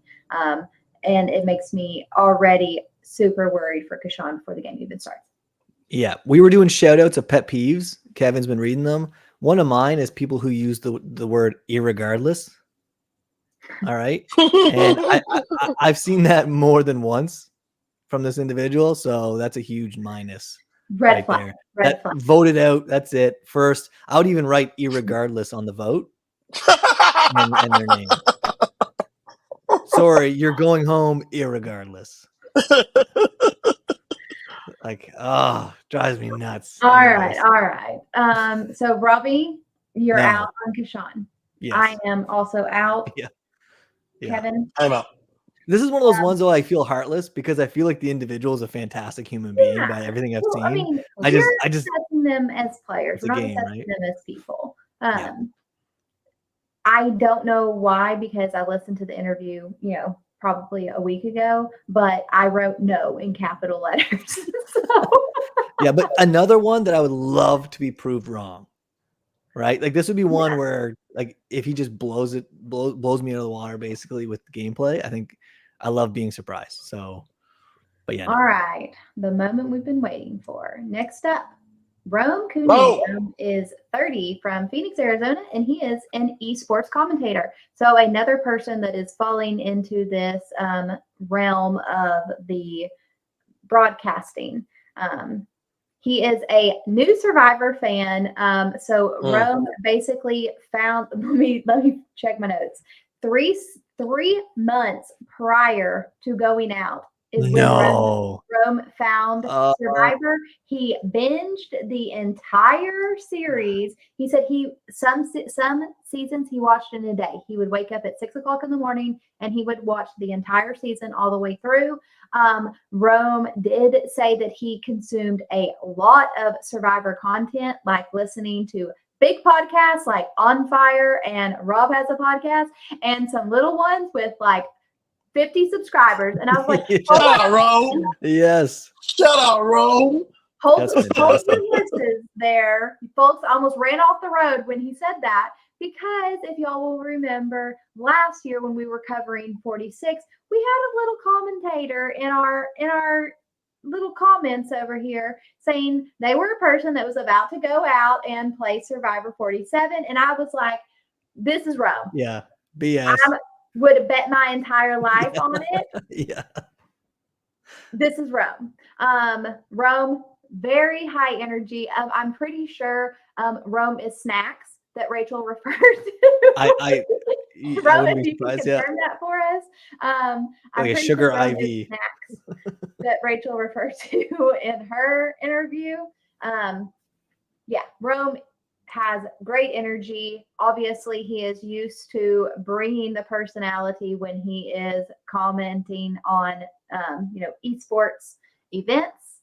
And so he's very charismatic, very high energy. And he said his kryptonite may be that he could be overconfident. Listen, that means you go hard in challenges, though, right? Yep. You believe in yourself. You're going for it, right? And that's the full. What do we call earlier the full tilt test? Yeah, Full I can see tilt that. boogie. I can see this guy going full tilt in challenges. When he has to dig deep, he's going to be digging deep, and he's going to be screaming for the rest of his tribe to dig deep as well. I had the same as you, Kylie. Energy, energy, energy is what I wrote down. And this is one of the castaways, one of the contestants where I want to see day 5, day 6, day 7, and see if that energy is still there. Do you know what I mean? And see if that, because some people, it's almost not intentionally, but it's like a social kind of coping mechanisms. Like the character comes out, right? And you can do that for a day. You can do that for maybe 2 days, but eventually, is it a character or is it your character? Do you know what I mean? Yeah. And I'm really curious to see that energy last. And if it does, then that's fantastic comedic relief and keeps everybody, sane, unless it's raining and you're trapped in a shelter and there's one guy with a ton of energy. Sometimes that can be a lot to deal with, but I'm really curious to see how this goes and what the longevity of that energy is. Who's the person with the curly hair? There have been several people. No, it's a guy. There's several people that have mentioned a guy with curly hair that's like stonewalling a bunch of people. Gabe. I've seen. Oh, I say Gabe. We haven't got there yet. Yeah, we'll see Gabe in about four people from now. So, Rome, I'm so confused. Rome watched the whole joint like 3 months, right? Real quickly. But then he said he identifies with Sean Rector and Todd Herzog. Deep pulls. He wants to play like Cook Islands Ozzy, which is probably the best Ozzy of that time, but probably not an Ozzy I would like to play with at this time in my life if I'm watching the show now. We would value in an alliance part someone bad at talking publicly so I can beat them easily at Final Tribal. So with blind loyalty. I think Rome would be the one with the blind loyalty. I don't know if he would be able to find someone that does. And we're talking about Final Tribal right now. That's a little early. I do like the humor here. Life experience to feel prepared for the game. Fully tearing his Achilles. I had a partial tear. I feel you. It was painful. I get it. I've not eaten any vegetable other than corn. That's interesting as well. That is interesting as well. Wow. How do you function as an adult? I wouldn't have that on my bingo I don't card. know. Yeah. I don't know. He said over 2 decades. So 20 years, hadn't eaten nothing but corn. He's only 30. So that's interesting. I think Rome. This is for sure snacks. He definitely had his fun. backpack loaded up with some Doritos, some Skittles, some Snickers. That's never grew up. 100%. So I think Rome is fun. I don't know if Rome's going to do well in this game, but I think Rome is a lot of fun. So And when I listened to his interview, obviously I immediately was like, okay, this is probably the guy that was listening to our podcast. And so I'm obviously going to immediately like him. And the person, though, that I did draw a comparison to, and then Rob also immediately compared him to, also someone I had super hopes for, Katie. So what is happening? Yeah, like, The yes, flash going everything through was. well, y'all, I live in the middle of nowhere. Is it better now? Yes. Say everything again. Okay. Is it better now? Okay. Yes. Sorry, I'm having too much fun making fun. All right. Well, whatever. Anyways, what Rob drew a comparison to that I also had thought was, is he like a JD? Where I can see that. I can see it's that. like, it's almost there, but a little too much. Okay, maybe, but I do want to say there's a difference here. When you haven't grown up and been marinated in, the religion of Survivor, a lot of that romance of what the show is, like, yes, you're going to be excited. You're going on TV. It's going to be a big deal. You could win a boatload of money, get a lot of exposure, have a lot of fun. It's experience of a lifetime. But, I've been watching this show since I can't remember not watching this show. And for me, I couldn't help if I ever had the chance to get out there, basking in, like I said, the romance of it, right? The dream of being out there and all that stuff. When you have the romance, yes. When you have somebody who's relatively new to the show and they get out there, they might have a completely fresh take on it, and it might be a huge advantage where they're not caught up in a lot of this is how you're supposed to play and this is what you're supposed to do. Some things that have never been seen before. And his fiance, I think, said, like, can you do that? And he was like, why not? I don't know why not. And so that sounds exciting, but also worrisome. And I can't wait to see it play out. That's the best type of worrisome, though. Yes. All right. So, Robbie, does Rome, excuse me, y'all, I'm dying today, make them the jury? Yes. It's a yes for me as well. Kevin? So no for me, and I hope I'm wrong, Rome, but I do not think you're making a jury, my guy. Based on what I'm reading right here. That Rome can be Asia's brother out there. That's what I could be. I would love to talk about Cook Islands though with you if you get some time. That's my favorite season. Survivor hot take is that Yule's an overrated winner. I would love to talk about Cook Islands with you.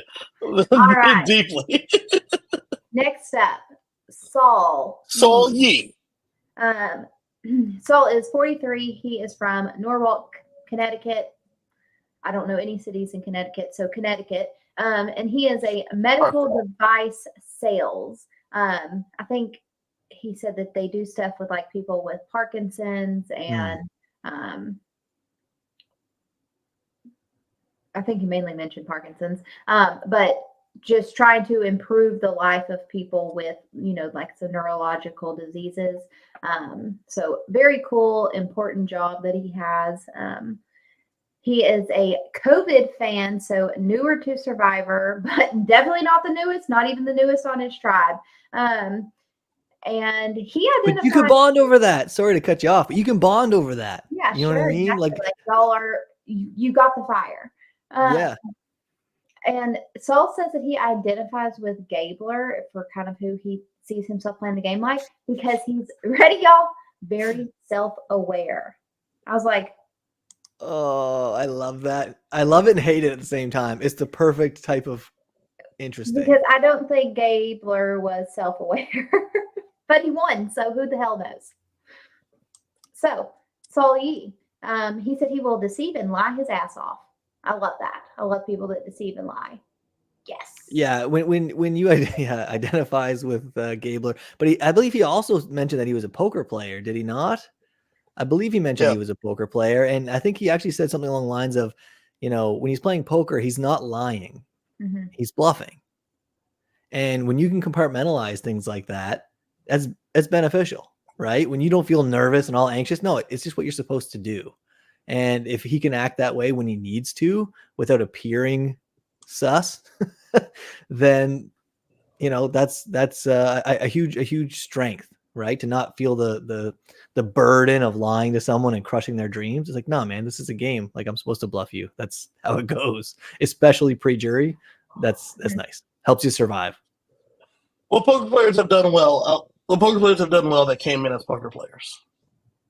I mean, he's not coming in as a poker player, though, to be fair. He's coming in as a sales rep for medical devices. I'm just saying he has that skill, right? I mean, I can't list any poker players that came in and dominated, but then again, the amount of concussions I had, I can barely remember what I had for breakfast. So it's that's not on me. Yeah. So I was up on the dude. I thought when he said he used to live with Ryan Cabrera, I was like, that's dope. But then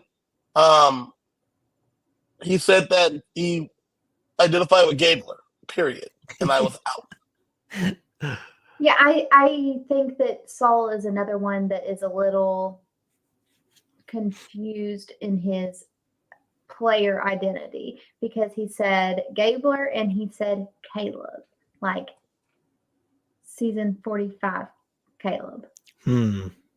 Like that he's going to be that charismatic. That Medevac Caleb? No. Caleb negated all the votes. Caleb. Yeah. Shot in the dark. Oh, okay. Yeah. My bad. You know, that was described like a golden retriever and super likable, and that all of these people were identifying in Ponderosa, like, okay, this guy's a threat, and we haven't even gotten out there. Yeah. So I don't know. I don't think of Gabler and Caleb as the same type of player, and so Saul is another one. For whatever reason, I wrote a capital no on. No. Robbie? I have him on yes. Okay. All right. I do. All How right. many people making jury on Robbie's team now? Because you're talking about a mess. Robbie's got what do I got? 1, 2, 3, 4, 5, 6 people. Yeah, I'm on pace. I've got 1, 2, 3, 4, 5 people. Kevin has 1, 2, 3, 4, 5 people. All right. So we're right there together. All right. One more person on this tribe, and that is Teeny Chimichurri. She is 24 from New Jersey, and she is a freelance writer. Teeny is an org and an LRG player. She is one of the ones that has identified Asia, is excited to play with her. She plans to disarm people with her social game. And Teeny is just very, very likable, in my opinion. Just had a really, really great, easy conversation with Mike. I think she knows the game well enough that she knows, like, the opposite of Saul that we just talked about. I think she can see where she can incorporate herself into what her strengths are, what her weaknesses are. And I mean, I feel nervous about saying good things about an org player because thus far they have not had good track records, except for Carolyn. But yeah, I think Teeny's got a lot of things to set herself up well. I think she's going to play too hard. I think she's too nervous. She's going in too hard, and the youthful ignorance is something that you can't always work through. Again, hope I'm wrong, but I don't know. Also, a freelance writer at 24. I'm kind of curious about that, but anyways, it feels more like that's like one of those like polite titles that they give people sometimes. Yeah, but I can't. She talked about her career, but I cannot remember exactly. Again, at 24, not many people actually have an established career. So I guess I'll back off a little bit at that. I think at 24, I was still in university debating what degree I wanted to get, and I ended up getting the wrong degree and going back for another one. So, I can't bash too hard, but listen, I'm just jealous they're on the show. I'm not, so I gotta be honest.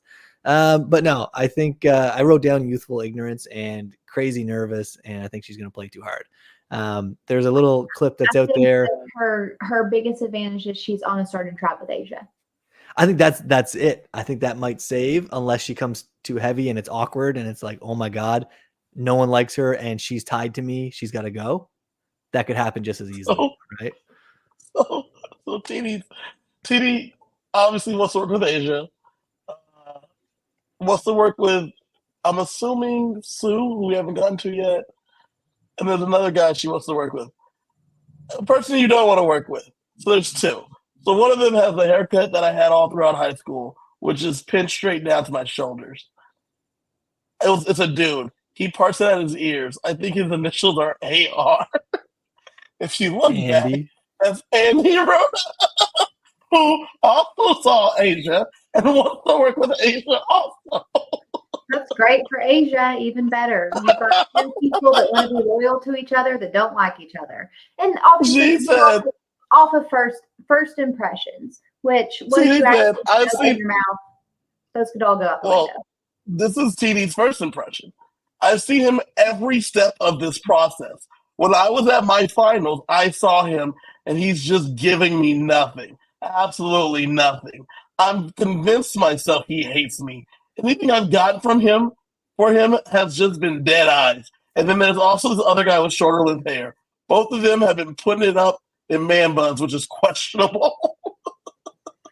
Yeah, Teeny was really, really funny in her interviews. Like she talked about, she made friends with her text door neighbor. So like the number one up from you, and like text them started up a conversation. Maybe that is how she got into her career as a freelance writer from her text door neighbor. I may be making that up, but yeah, I really, really liked Teeny from her interview, which I went in very skeptical of because I have been burnt by this org connection before in a Survivor player. But I think given what is already there with Asia, I think Teeny makes the jury. I think I have a jury for Teeny as well. Teeny's funny. I think it's funny that her and maybe Andy are not aligned, but they may find a connection in just wanting to work with Asia. This thing that they're each gonna not talk about is gonna be something that connects them. Which is really funny to me. And I have no. I think she's gonna be finding herself and lots of votes. All right, so that is our second tribe: Teeny, Asia, and Genevieve for the women, Keyshawn, Rome, and Saul for the men. Who is the first boot should they go to tribal council? I have Keyshawn. Yeah, I think I worry about a Keyshawn or a Genevieve, just depending if they. Genevieve. Let's move on. We need to move on. No. No. Okay. No. Sorry, were you saying first place or first boot? Boot. Oh, all right. Okay. Yeah. No. We've got one more tribe to talk about. Robbie, which tribe is this? It is the Blue Tuku tribe. All right. And so first up, we have Caroline Vidmer. She is 27 from Chicago. She is a strategy consultant. She identifies with Emily and Tori for their bluntness, and she can sometimes have a hard time hiding her emotions. Like, you're an idiot. I can't hide that I think you're an idiot. It is written all over my face type of situation. Same. But I feel like they were like, you know what? Emily was a success. We need to run it back. And I think that's what we have with Caroline here. Doesn't Caroline play water polo? I do not know. I believe I saw that somewhere. And if you can play water polo, you can crush basically any challenge that's out there. That has to be one of the most water sports. That has to be one of the most physically grueling sports out there. You're treading water and you're holding a ball in your hands and throwing it and like racing. It's like, talk about digging deep in challenges. The problem that I have here that thrown me off, and I have a really hard time reading Caroline, is it's hard to take someone serious when probably every third word is like. And I know this is almost on the irregardless train. But if you watch Robbie, anything, she's girl. Like, I like play water polo like every like Sunday. Like, it's like one of the like best, like most important like votes like of the season. I would like talk about pet peeves that would make me lose this game. I would be like, spit it out. Like, please, like, spit it like out. Robbie, give her a break. She's just a girl. 27. 27. It happens like that. But when the water, she does a lot of water sports, water polo, swimming, kite sporting, surfing, scuba diving, all those things. Huge asset to her tribe. I think challenge. She watches a lot of TV. She likes Chopped. She likes Hot Ones. She likes Amazing Race.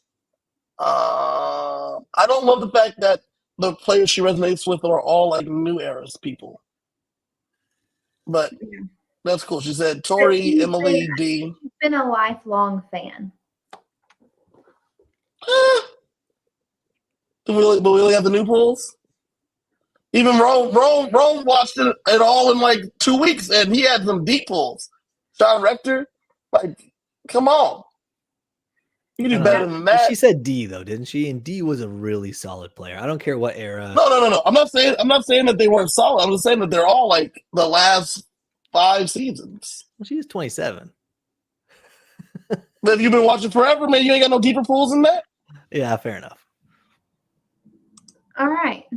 I don't have a lot more to add about Caroline. She also said Marianne, which I think there has been one person on every tribe that I'm like, I don't know if they completely know their lane. And maybe Caroline is that person a little bit too. I mean, I feel like Emily and Tori, that tracks. But then where Marianne, Dee, I don't necessarily see either one of those for her. She saw someone that gave her Austin vibes, so probably Baby Andy. Yeah. But once again, Austin 45. Like, it's for someone that's a longtime watcher, there's a lot of real recent pulls. All right. I don't have anything else to add. Robbie? No, I think we're going to get to potential connections, as you've been referencing similar interview answers when they say initials and whatnot later on in this tribe, where I think there's some easy to make alliances, and I don't think she's in it. Yeah, so agreed. So does she make the jury? I'm going to say no. But no for me. Yeah, I wish she would, but no. All no's. Okay. That's a shame, because I think she's going to crush it in the challenges.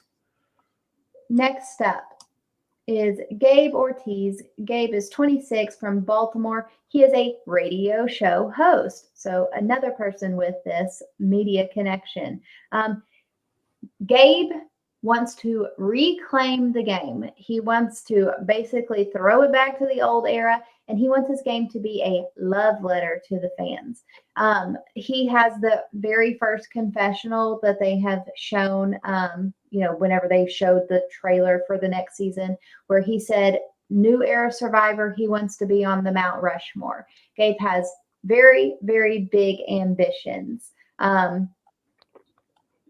He is to what you were saying earlier tonight, Robbie, where you said you like the people that say nobody has played like me. That is Gabe.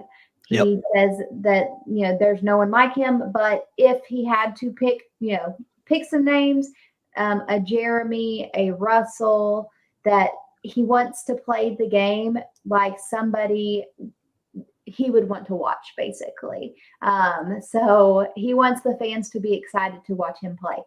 Listening to Gabe, I like him. I have very high hopes for him. However, Gabe is the person that so many people reference getting not good vibes from in Ponderosa. He did not show emotions. He wasn't smiling at people. He wasn't making eye contact with people.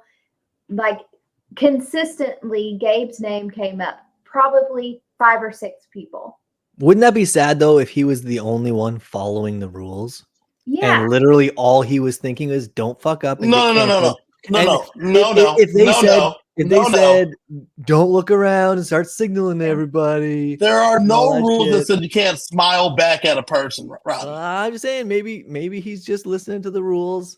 There's no rule that says you can't smile back. I don't know. Painting your toenails tribe colors in Ponderosa probably is not ideal either. That was apparently something somebody mentioned in some of these videos too, where they're guessing all these people are blue or red or yellow toenails. But who said you can't smile back? I did. So I mean, it's interesting. No smiles. No smiles. Obviously, first impressions matter. Yes. It followed Caleb into the game to his detriment. Well, a note to future castaways, right? This could follow Gabe into the game to his detriment. Yeah. And if you remember, Asia was saying that she smiled so much her face was hurting. Yeah, but we could have a situation where he gets into the game, and once people get to talk to him and get to know him, he is personable and he is likable. I very much liked his interview, but I'm very worried because of all of the people that were worried about him pre-game. I'm not here to make friends. These people didn't matter to me before the game, and it's okay with me if they don't matter after the game. That's what he said.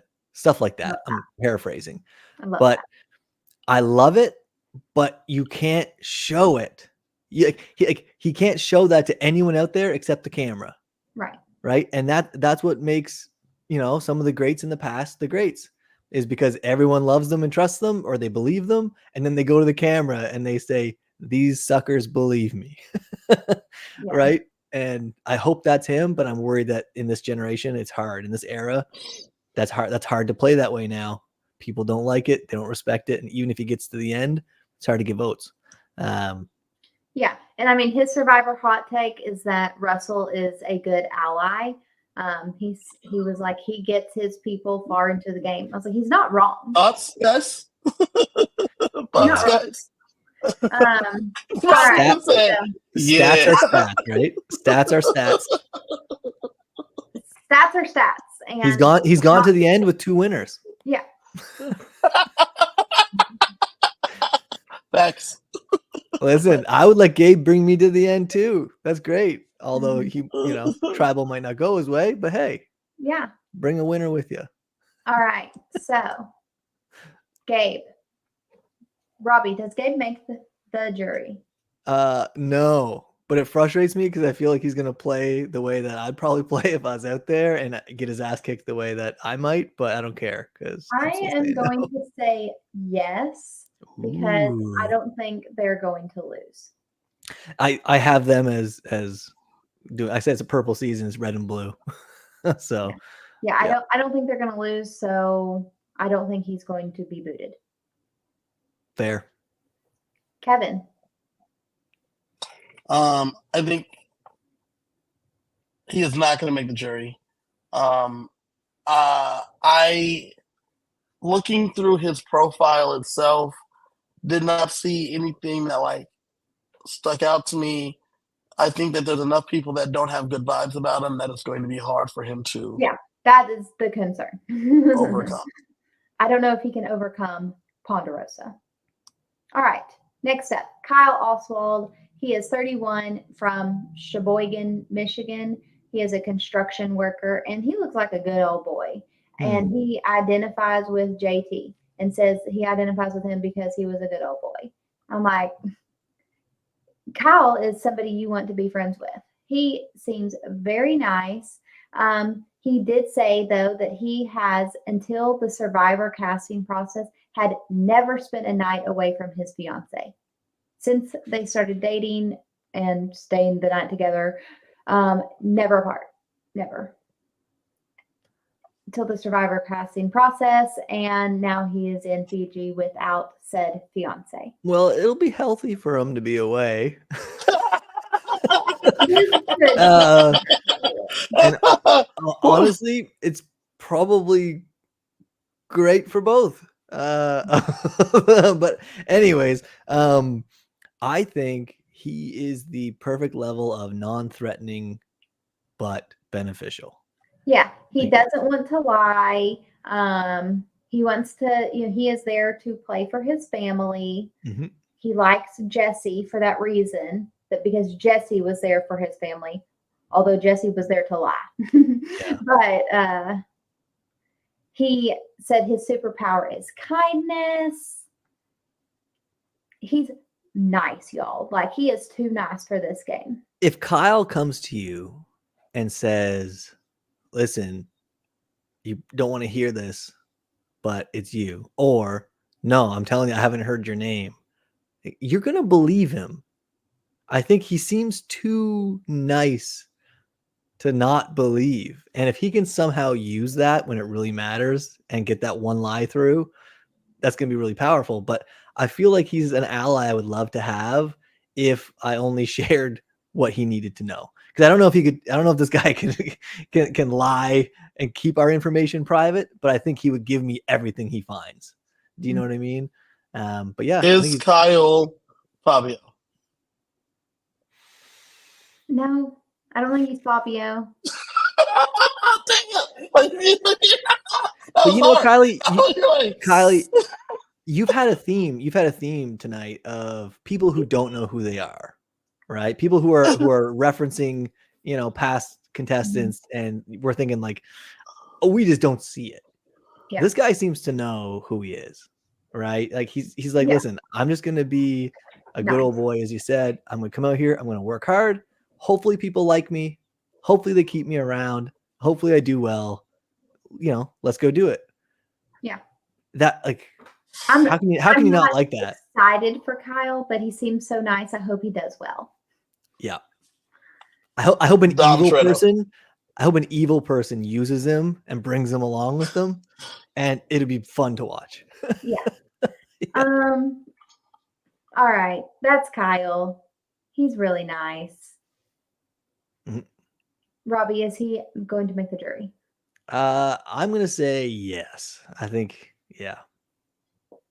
I'm going for number 6. I'm going to say no. Although same thing. I think he's going to make the jury probably because they're not ever going to lose. But no, for the record. Kevin? I'm going to say yes because I think that they're only going to go to travel like once or twice, and he's not the one that's going to go. All right. Next up, we have Sue. Sue is 59 from Putnam Valley, New York, and she is a flight school owner. She became a pilot in her 50s and was like, hey, this was fun. I'm going to buy a couple planes myself, and I'm going to open my own flight school. Holy shit, eh? Yeah. So love her. She wants to be a female Tony. She is all in for journeys. She wants the full Survivor experience.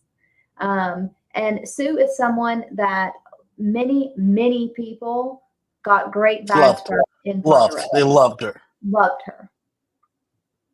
Yes, I think definition of a wild card, and one of those characters that you go out there and hopefully the charisma lasts, hopefully the energy lasts. But when you talk about assertive and going to give it their all, 100%, right? Okay, full tilt test passed. Kevin, you have not watched Australian Survivor. Robbie, No. Did you watch the last season? I didn't. No, not yet. Not yet. Okay. So there was a person on last season of Australian Survivor named Kelly that was a little bit older woman, and Kelly was a nut.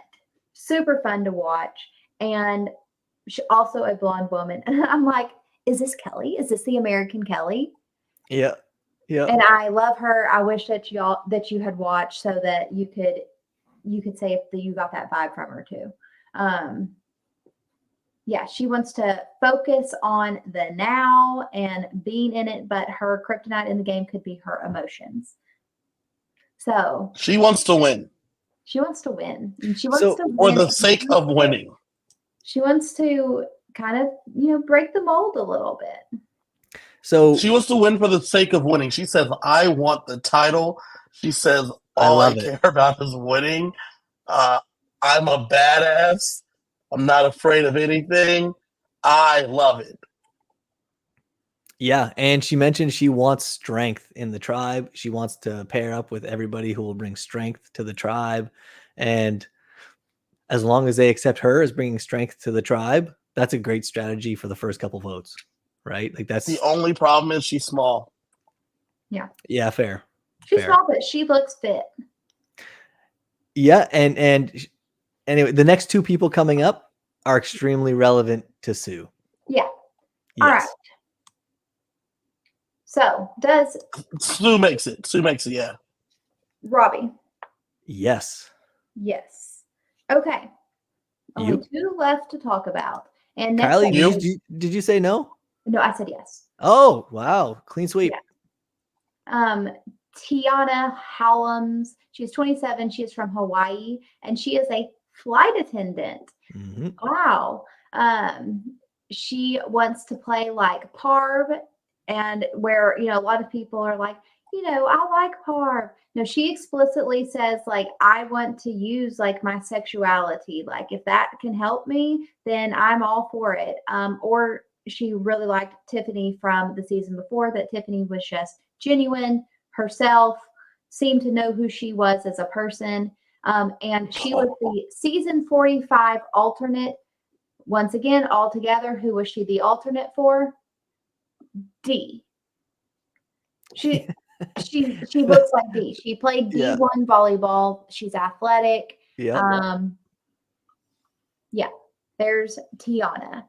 first native-born Hawaiian, I believe. Yeah, all good things. And she actually mentioned as well that she has aspirations of becoming a pilot. Oh, and she wants to be a pilot. Oh yeah, I forgot about that. And you have a fellow tribe mate who Let me runs check here. a It flight owns a flight school, school. pilot school, and Sue's main goal is to bring more women into the profession of being pilots. And you have somebody who is energetic, motivated, and wants to become a pilot. Like, that's the easiest thing on day 1, 2, 3 to talk about, bond over, just something in common. And yeah, I see Sue as being a power player, and I mean, I think they're going to work together. I can't see why not. Plus athletic. I mean, great in challenges, presumably. I mean, what's not to like? What's not to like? Kevin, what are your What's thoughts? not to like is that she loves Gabler. Everything else is reading fantastic. She loves reading, yoga, pickleball. She's trying new craft brews and breweries. She likes making craft cocktails. She likes watching The Office a bunch. She was a volleyball player for the Zags. She played sand volleyball for the University of Utah, D1 volleyball player. So that means she's probably tall. She's athletic. There's a lot of great things. Then she said, I loved Gabler. How did Gabler do? Don't talk to me about that. Yeah. Don't talk to me just because he fucking, You know, I mean, D 2.0. I you know what? Actually, that's the last time I said D 2.0, but I'm gonna, like, that's it. I'm not gonna say that anymore because it's not. I guess show more respect. I think no, I think she's gonna be the Tiana 1.0. Tiana 1.0. I think yeah, huge hopes. Yeah. I want her to do so well. I hate that she loves Gabler. All right, But so look Kevin, at the tribe, guys. Look at the Kevin, tribe. in or out? I'm in. I'm way in, and I'm mad that she loves. Like, I was so in until then. All right.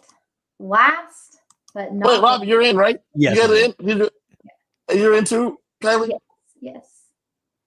All right. Next up is Taryn TK Foster. He will be going by TK. He is 31. He is from Upper Marlboro, Maryland. Wow. Once again, don't know any places in Maryland. Maryland is just a whole ass state. Okay. The United States are just one state to me, so it's okay. He is an athlete marketing manager. So another person kind of in that realm of, no, he's not necessarily in the media realm, but he's kind of adjacent a little bit. I feel like there's definitely some people that he is going to have connections with if he were to make it that far, like a Sam. They are both working with professional athletes. So TK was interesting because he had a kidney disease as a child and basically was told that he may not make it. He spent many, many months in the hospital, realized that sports weren't going to be able to be his career as a player. And that's where he was like, well, I can still be involved in the thing that I love the most. And that's where he got into the marketing side. Said that, in his schooling that he was like the only, Black man in his classes. And they were like, and of all of y'all that are here, only 3% of you are actually going to make it to the level of working with professional athletes. And TK is in that 3%. Super talkative, super great, high energy. He said that he is going to obviously be athletic in the challenges, but nobody is going to realize what a big 3 is because they're going to like him so much, and his social game is going to be on point. Thoughts about? I can't disagree with anything that he said. I think he has the perfect life experience to have empathy, introspection, but also being able to relate to people from all walks of life. And, being a marketing manager with athletes from all across the country, from, many different types of communities and backgrounds, he's used to communicating and getting on the same page with his clients and, basically finding what they need and trying to fill those gaps. And I think when you're out there on the island and you can relate to everybody in a interesting way and empathize with people who are going through tough things or who have, and listen, I think he's going to be a great listener. And There's not many people out there that I would say that about. I think he's going to be a fantastic listener. And because of that, when he's crushing it in challenges, people are going to see their friend crushing it and not their competitor crushing it. And that's a huge advantage. I don't necessarily think most of the time that people's careers actually factor into the game, but the fact that he is a marketing manager where it is his job to literally sell his clients to companies of like, hey, this is why you want my client to represent your shoe or your, sports drink or whatever. Do you think that he has a leg up in being able to then market himself and sell himself? I think he does, but I think on top of that, like you said, he has the ability to bring people together. Mm-hmm. And I think without saying it, he can basically walk up to one person, pair them up with another, and he's just assumed to be in the middle. Do you know what I mean? I think he can show people, listen, what if this asset and this asset work together? Or the opposite, because he also knows what doesn't work. So if he wants to burn somebody, but that we also know how good he is at his job. So let's not oversell it. He's not like the best marketing manager or not marketing manager, but best athletic manager ever. Right? Like we don't know that, but let's say he's good at his job. Then there's skills there, right? It's a form of selling people's abilities. Mm-hmm. That's what Survivor is. Yeah. Kevin, what are your thoughts? I like TK a lot. Like you were saying, he's professional. I think he's going to play in here. He's a nerd, so that's another plus. And he works with high-level athletes, so he knows. I think he has an idea about preparation for what he wanted to come out here and do. We were talking about talking to people, Robbie, in terms of like Asia. I think if you talk to some of the athletes that he works with, he can talk to them about the conditioning he thinks he would have needed to go out there and be on the island. Things of that nature. Yep. Well said. So I think he's going to do well. I'm really excited for him. I think TK is going to make the jury. I agree. Yeah, Robbie? I think so as well. Now we've been saying jury. For me, like I said, it's top 10. I was thinking merge, but regardless. Yeah. How many people do we each have making the jury? I just it all up, and we are all at 10. I got 10. Oh, look at that! It's like we knew what we were doing. All 10 on the dot. So that is our cast. What do we think? These last 6: Caroline, Gabe, Kyle, Sue, Tiana, and TK. How do we see them doing as a tribe? Where do we think could be the first boot? I think they lose one time. It's going to be fluky, and then that's when Gabe goes. I got a toss up between Caroline and Gabe first. If they lose, I think the last 3 names we talked about will get together real quick. I think Tiana and Sue, I think they're going to merge. They're both strong individuals looking for strength. I think TK is part of that strength that Sue is looking for. Mm-hmm. And when you have 3 of 6 starting, you're in a pretty good spot. Yeah. I think Sue is not going to win the game, but you're going to want her to win the game badly. All right. And the reason she's not going to win is because everyone's going to recognize that she can't win. And you're going to be like, damn it, I would love for Sue to win, but she's not going to win. All right. It is that time of the night where we will be making our draft selections. As I have said at the beginning, I am in charge of setting the draft order. And because I am feeling very, very generous, I'm gonna go third. We'll go in Robbie, Kevin, Kiley. Oh, see, that's karma. When I volunteered for you to go first, Kevin, it worked out. See that? Yeah. All right. So we're snaking. Yeah, snake draft. Well, shit. I am going to drag this over here. With my number 1 pick from Sheboygan, Kyle is going to win this game. He's my number 1 pick. Wow. Okay. Kevin. Give me TK. Wow. okay, what the fuck has happened here? Because I was not expecting this. I was not expecting these names to be left on the board. Like, are y'all shitting me right now? Okay, I'm feeling very great with my decision to put myself third because I'm going Gabe. My top 2 names right now. I thought maybe one of them would be available, but I was like, they're probably both going to be gone, and I'm going to take my 3rd and 4th picks. But I'm going to be very happy with that. I'm going to take Asia and Tiana. All right. So that will solid picks. To you, Kevin. Yeah, I'm going through. Give me.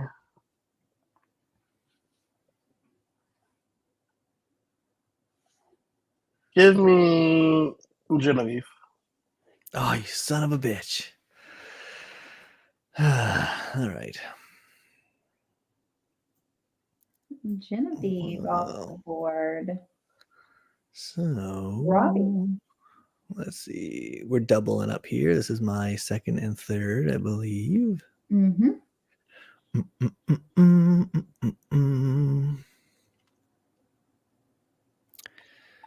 They go quick, don't they? I will say, God dang. I'm going to say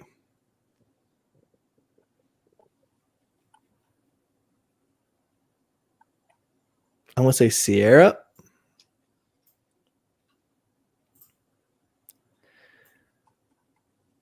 And I've got one. Here's my problem. I've got one that I've got marked. Should be the clear pick for me. But then after everything we've said, my gut's telling me to go elsewhere.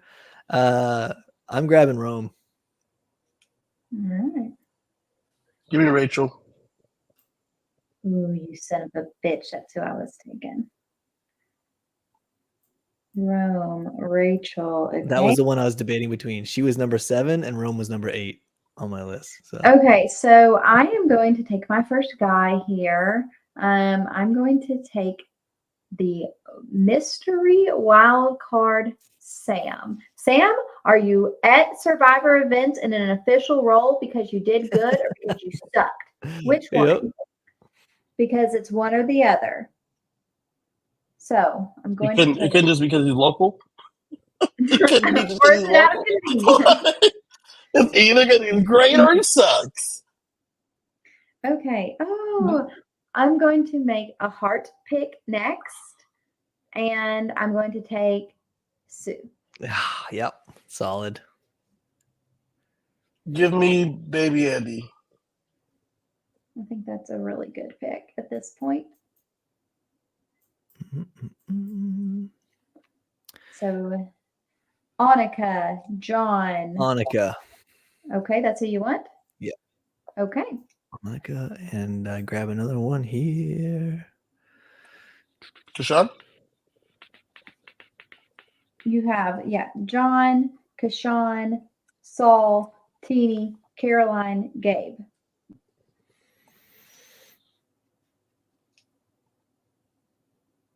I am going to go Saul. Give me Teeny. Saul. See how I ran up there with that pick? you said I ran up there so fast. All right, Teeny's still out there. Give me Teeny. These are my last 2. I can tell you that I'm not taking Kashawn since I had him as a no. I'm going to take John. I think he's got, I feel like he's going to do good or he's going to bomb. So then, it's so interesting. I guess by process of elimination, I'm taking Gabe. Gabe is someone that I liked, but I was worried about because of the hate he got in the Ponderosa. But I think he can do it. Give me John. I took John already.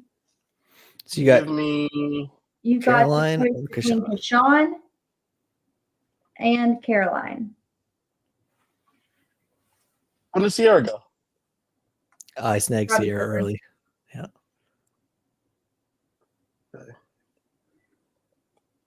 Keshawn or Caroline? Caroline. Now this is a hard choice. For my last pick, I am proud to welcome to Team Siliker, Keshawn. All right. Okay.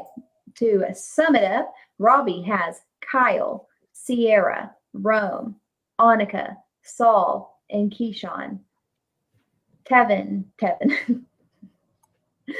That was a person on last season. Kevin has TK, Genevieve, Rachel, Andy, Teeny, and Caroline. And I have Asia, Tiana, Sam, Sue, John, and Gabe. It is time to make our official winner picks. Before winner picks, who do you think is the first boot? John. Annika. Oh, we both said one of our people. Annika. We both said each other's people. I think Annika's first boot. Oh, well. Listen, you guys can't always be right, so it's all right. Yep, I think it's going to be Annika, but it could be John. Yeah, I think the Yellow Tribe's going though. Can we all agree the Yellow Tribe's going first? Is losing a person in the first episode, so probably one of those two. All right, official winner pick time. Anybody want to jump in first with their winner pick? Because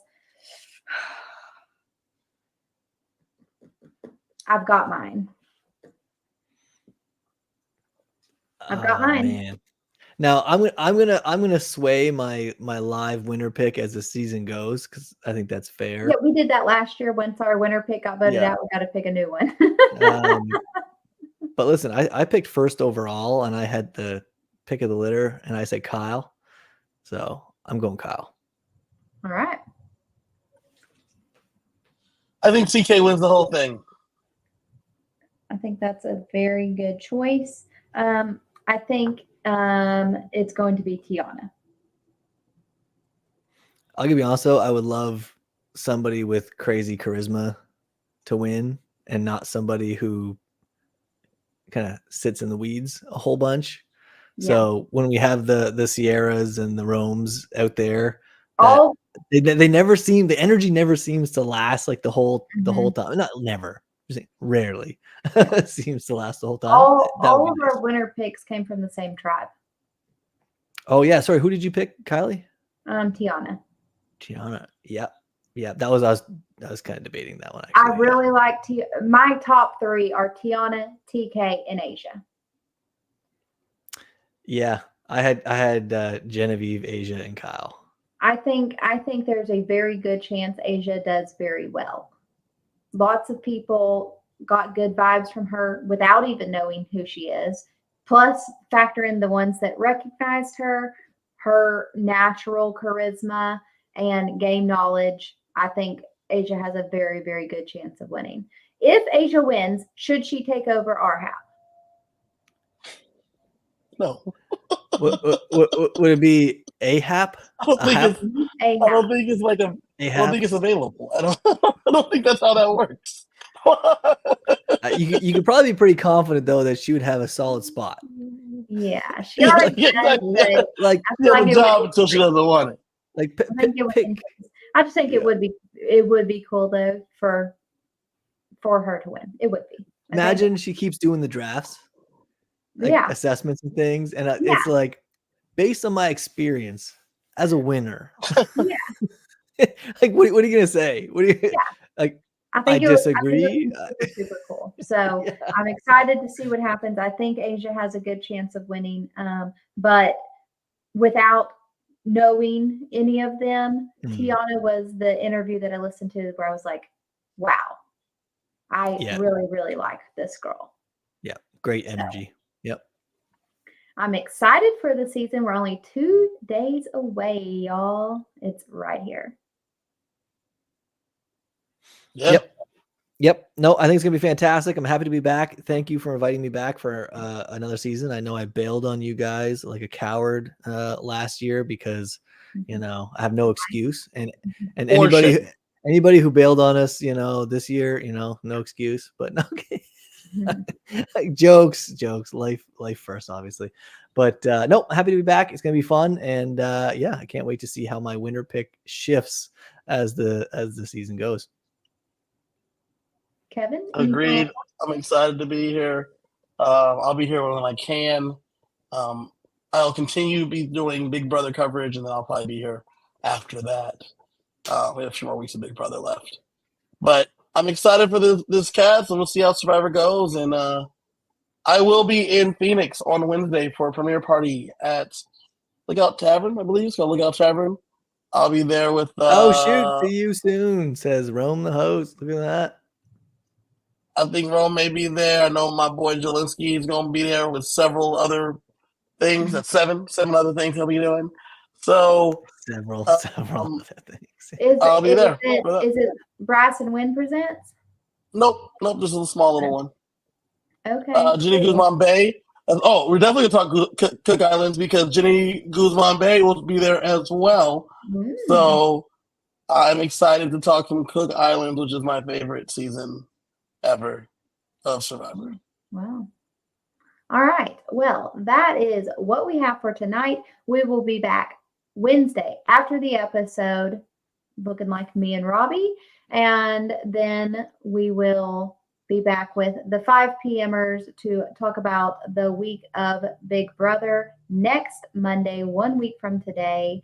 And then we will hopefully get back to our 2-day-a-week Big Brother coverage. But until people want to start paying us money to do this, our real lives are always going to come first. So unfortunately, we will not be here Thursday to talk about the eviction. But make sure you catch the 5 p.m.ers. And, of course, catch us back here Wednesday night to talk about the premiere of Survivor 47. Can't wait to talk about it, y'all. We'll see you next time. Bye, y'all. Bye. Good night.